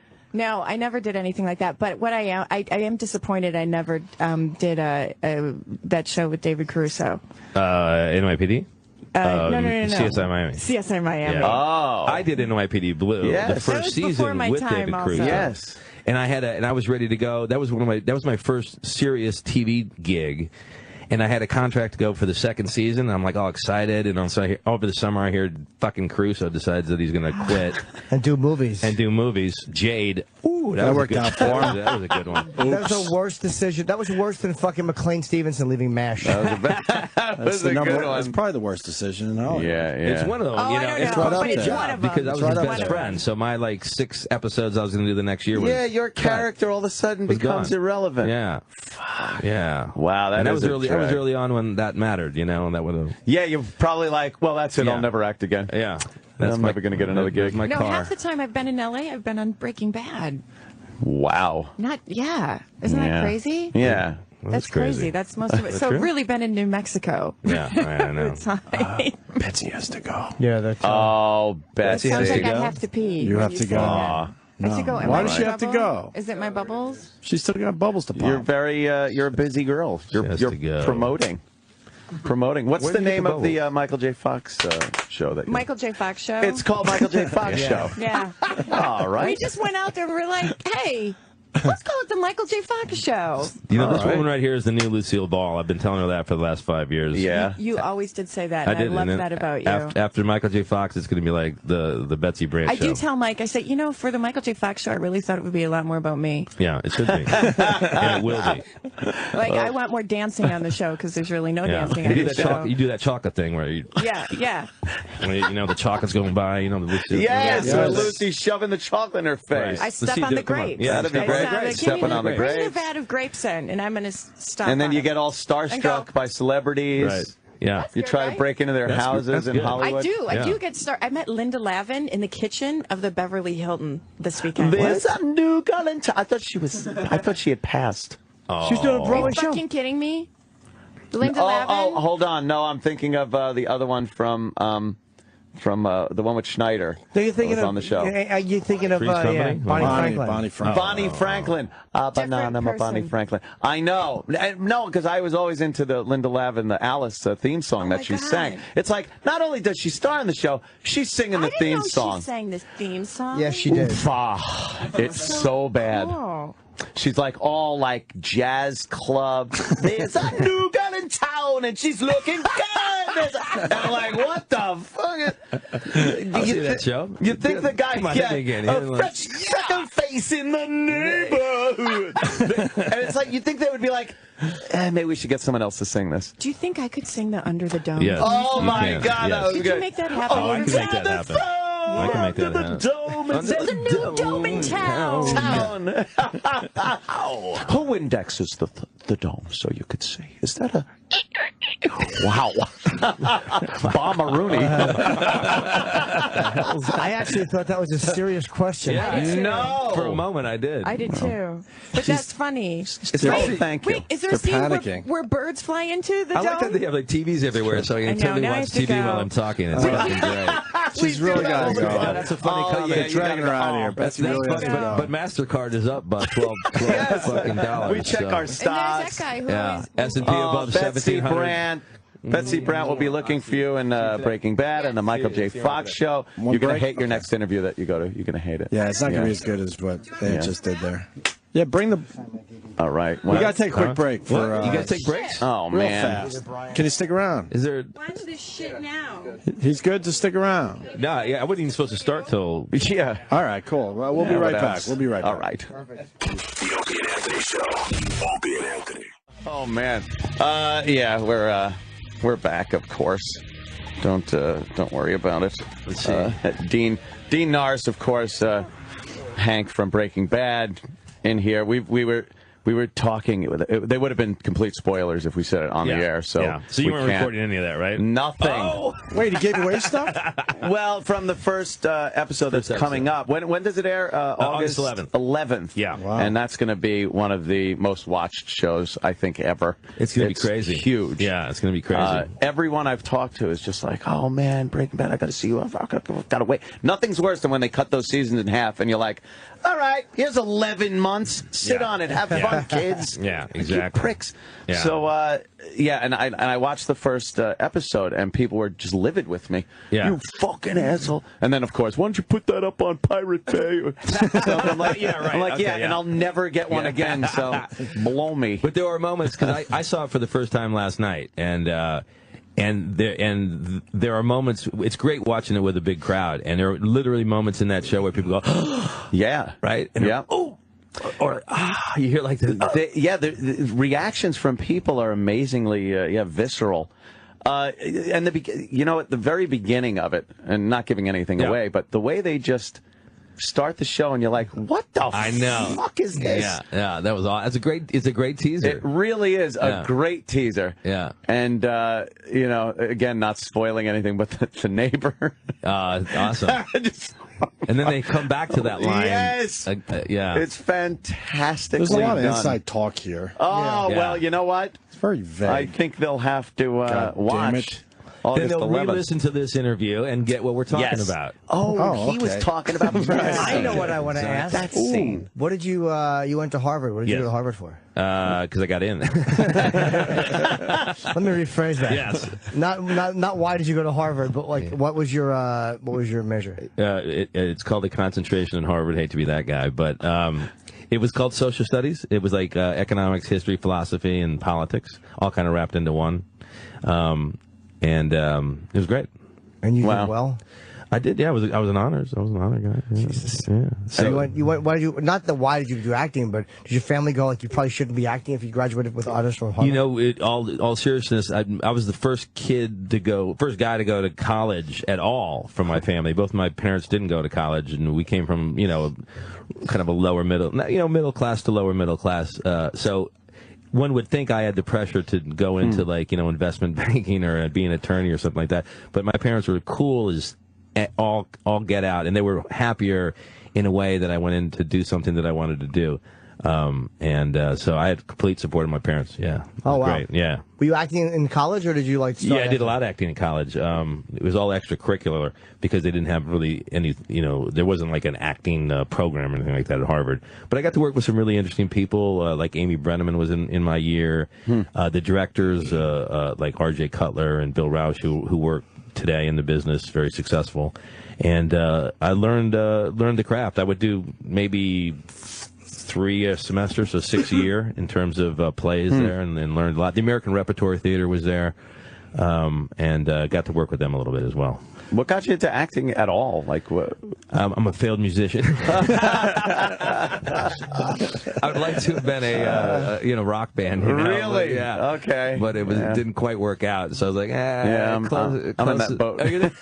Yeah, that's how I ended up here. We're the guys buying guitars at Guitar Center now. We're like hey man, can I buy a new Strat because I can afford it now? I can afford to buy this shit, but It sounds really good in my garage. Oh, that's hilarious, man. I got a band together actually maybe I don't know 10 years ago with exactly that, like some neighbors, and we're like, hey, let's do a band, man. So we get out of the house on Saturday night. It's still fun, That's awesome, man. Fuck around. My brother, he plays out all the time and shit, and if he's ever like, yeah, I'm doing a gig over here, why don't you come on by and sing some stuff? Yeah, that's awesome. It's always been a lot of fun to do, but when you realize the odds of making it are forget about it. You're right. So you obviously like performing. Yeah, and I mean, my dad was had a band all his life, and that's how we made half his money. But local kind of band, weddings and bars and things like that. And so I would play in the band with him sometimes. And so it was always and he came from a dad who he didn't know very well, but was also a musician. Wow. So it was like rock and roll, kind of musicians. And then so it was, in a way, it was kind of cool that I made it at least in the entertainment industry, even though it wasn't music, because it was a long tradition of people who kind of wish they didn't want a real job. Yes, pretty much it. I understand that completely, man. Exactly. Did not want to grow up. Exactly. Where did you grow up? South Bend, Indiana. South Bend. South wow. Bend, Okay. So what was there to do around there as a kid? Drink beer. Drink. Yeah. Blue collar kind of. Exactly. Very blue collar. Yeah. And it was great. It was a great place to grow up. I love South Bend. I go back there for Notre Dame games at least once a year. Oh, cool. Yeah, and I still have a sister who's there. So did you have some like real shitty kind of regular jobs growing up at all? Or? Well, it was like I washed dishes at 14. Oh man, I was at the El Adobe restaurant in San Juan Capistrano, California, washing dishes at like 13. Yeah, I washed dishes hot back there, and and and I worked at. And then when I got to be an adult, I started doing waiting jobs when I was in college. Yeah, as a waiter in the summer. Oh, a waiter/actor. That's something you never hear that. Yeah. Oh yeah, there's a lot of them. Oh, literal Jimmy. It was actually when I got my first gig in LA. It was relatively soon within 5 months, and I was waiting tables. And my agent calls and says, "Hey, you got Lethal Weapon 2?" I'm like, "Oh, what does that mean? What the fuck that means? Well, here's what it means. It means X amount of times per week." Here's what it means. I was like, "What?" It was like basically 5 times per week what I was making. I said, "Are you sure?" I said, "He said, yeah, I guaranteed." So I took my little waitress thing off, waiter thing off. Said, "Hey, this hamburger goes to this table. That guy gets the steak. See you later." I'm out of here. Yep. Who were you in Lethal Weapon 2? That was a great one. I was the guy that most people remember it because I'm the guy we're playing poker and I go turn on the stereo and we get blown up. Oh yeah. But if you look back, we're in the whole we're on the whole beginning of it. We're chasing people with Mel Gibson and all that kind of stuff. Yeah. Again, this was the day when like that movie last 18 weeks. I remember this because it was like a really important number. Sure. 18 weeks I worked on that show, and I still get paid today because everyone watches Lethal. They show it again and again. Then you still get like some checks for that. Oh man, seriously, it's amazing. Yeah. God damn, that must have been pretty good though. Like finally getting a job, being able to walk away from waiting tables. Yeah, especially because the job that paid you enough that you didn't have to, and then the residuals start coming in. And then I did Hard to Kill right after that with, and then I did Total Recall. So I was like, oh, okay, this is all right. Acting's easy. I'm in. I'm in. I'm in the door. I'm officially in. What's everyone complaining about, man? I did one episode of Lost, like almost a kind of a cameo. I did like 2 scenes in it. Yeah. Oh, who did you play in Lost? I don't even fucking remember. Yeah. Some guy who'd lost his son or something, and some guy on Lost was able to try to, I don't know, I was going to see if he can connect me with him in the afterworld or some shit like that. I don't know. One of those Lost fucking storylines. Yeah, I just did it because it was like a classic show. I think I was already on Breaking Bad, and I was like, I just wanted to be on it because it's a classic show. Yeah. Actually, the director was a guy named Jack Bender, who is the executive producer and director on Under the Dome now. Oh, okay. Yeah. Oh, really? In fact, these are his. I'm wearing his shoes right now. Why? What the fuck? Yeah. You see those shoes? Yeah, I see there's paint on them. Painted because he's a painter, and like so he'd always wear them. He's a real legit painter, right? So he'd always wear them, and he has like a kind of a like scarves and shit. I'm like, fuck that shit, man. So we got drunk one night. And I literally fucking took him like this, and I ripped his shoes off. And I have them to this day. And you wear them. I wear them. Yeah, I took his shoes right off his feet. It's amazing they fit. You know, I can't go to a sneaker store and buy fucking comfortable shoes. Yeah, it was Steal kind them of from a amazing. director. I would have worn them anyway if they didn't fit, but they happened to fit, and he kind of struggled, kind of drunkenly went home like barefoot. I gave him my shoes. Did you get to meet Stephen King at all? And hang out and talk to him? Man, how's that? Yeah, that's awesome, man. Yeah. What a great guy he is, and he's a really, really down to earth and funny, and a really good guy. Yeah. He goes Under the Dome. That's his based on baby. his book. Yeah. Although we're deviating from his book, but he's cool about that, and he's down with that. So. I started the book, but I didn't finish. Like, it was great when I got through. I'm just such a bad reader now, but it was fucking excellent when I was. Because you're trying to read like 3-4 books at a clip, and I get none done, and then I just surf pornography. Every time I try to stop jerking off, I'm like, I'm going to start fucking reading. Keep your hands above the table. Right? Right. These computers don't work, do they? Are you?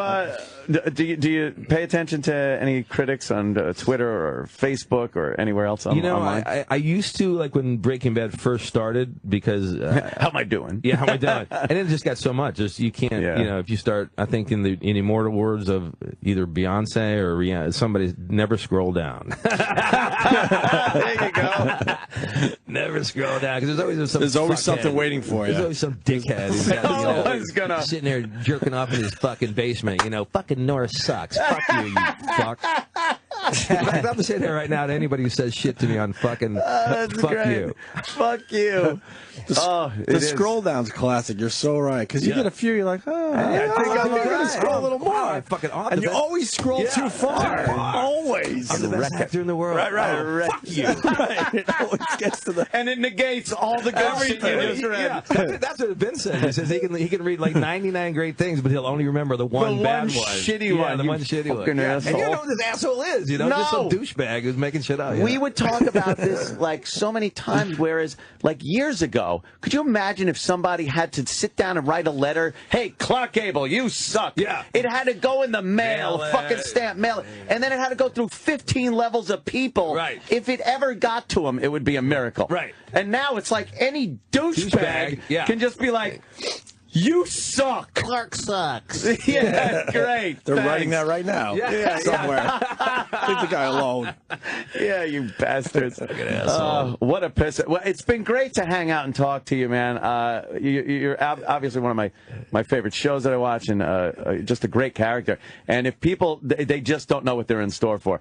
When I saw just that first episode, it sets up for an amazing conclusion of Breaking Bad. Yeah. And I'll tell you what, every one of these 8 is as impactful as the one you saw. Right. It really is. I can't wait. The one after another is like, Are there people that are real close to you that you go, all right, here's what happens? Is there one person that you've told? No. Come on. I swear. That'd be tough. That's crazy. That'd be almost impossible. Not one. Not even my wife. My wife didn't read the scripts this year either. So Does she know not to ask? At this point, it's like a CIA agent. She doesn't want to ask. She wants to watch it too, like everybody That's true else, too. I want to know, but I want to see it. Yeah. The perfect thing would be if I got every episode right now, and just watched it myself and gloated about it. Right. You get people that say like, "Hey man, how does it end?" And then literally like a split second later, they go, "No, I'm just kidding. Don't tell me." Yeah, don't tell me. Don't tell me. Yeah. So no one really wants to know, and I understand because it's a real joy to watch it unfold. It is. It's one of the most anticipated conclusions of a series ever. I think. And the great thing about it is, I think we get to go out going, "Yeah, we ended it correctly." Oh yeah. Or satisfactorily. I was saying yesterday, this show could have gone for a few more years easily without even getting old. Right. But to wrap it up in 5 seasons with the amazing writing, amazing characters, and just an amazing story arc, you can't lose. Yeah. I mean, really. It's awesome, actually, yeah. And you're on Under the Dome. When is that on? That's it's on Monday nights at 10. We're on our 6th episode already, and that's just it's a crazy show. It's it's international. We're the #1 show ever in China, U.S. show. Oh, really? Yeah, we're like in 200 countries. It's amazing, man. It's an insane concept. It's an insane concept, but it's like the highest rated show.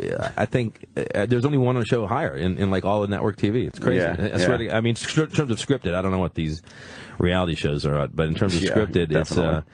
So it's like and it's great. It's obviously awesome to be on Breaking Bad and the greatness of it and all. But, Hollywood, man, you know what they fucking respect? Numbers, motherfucker. Seriously. Like, you hang out in Hollywood and Breaking Bad, they go, oh, we love your show. It's such a great show. Really. Critically acclaimed. Yeah. Now you're like, fuck you. I got fucking 3-3 in the demo, bitch. I love it, Dean. Thanks so much for coming in, man. You're amazing. I love it. Thanks, guys. Thanks.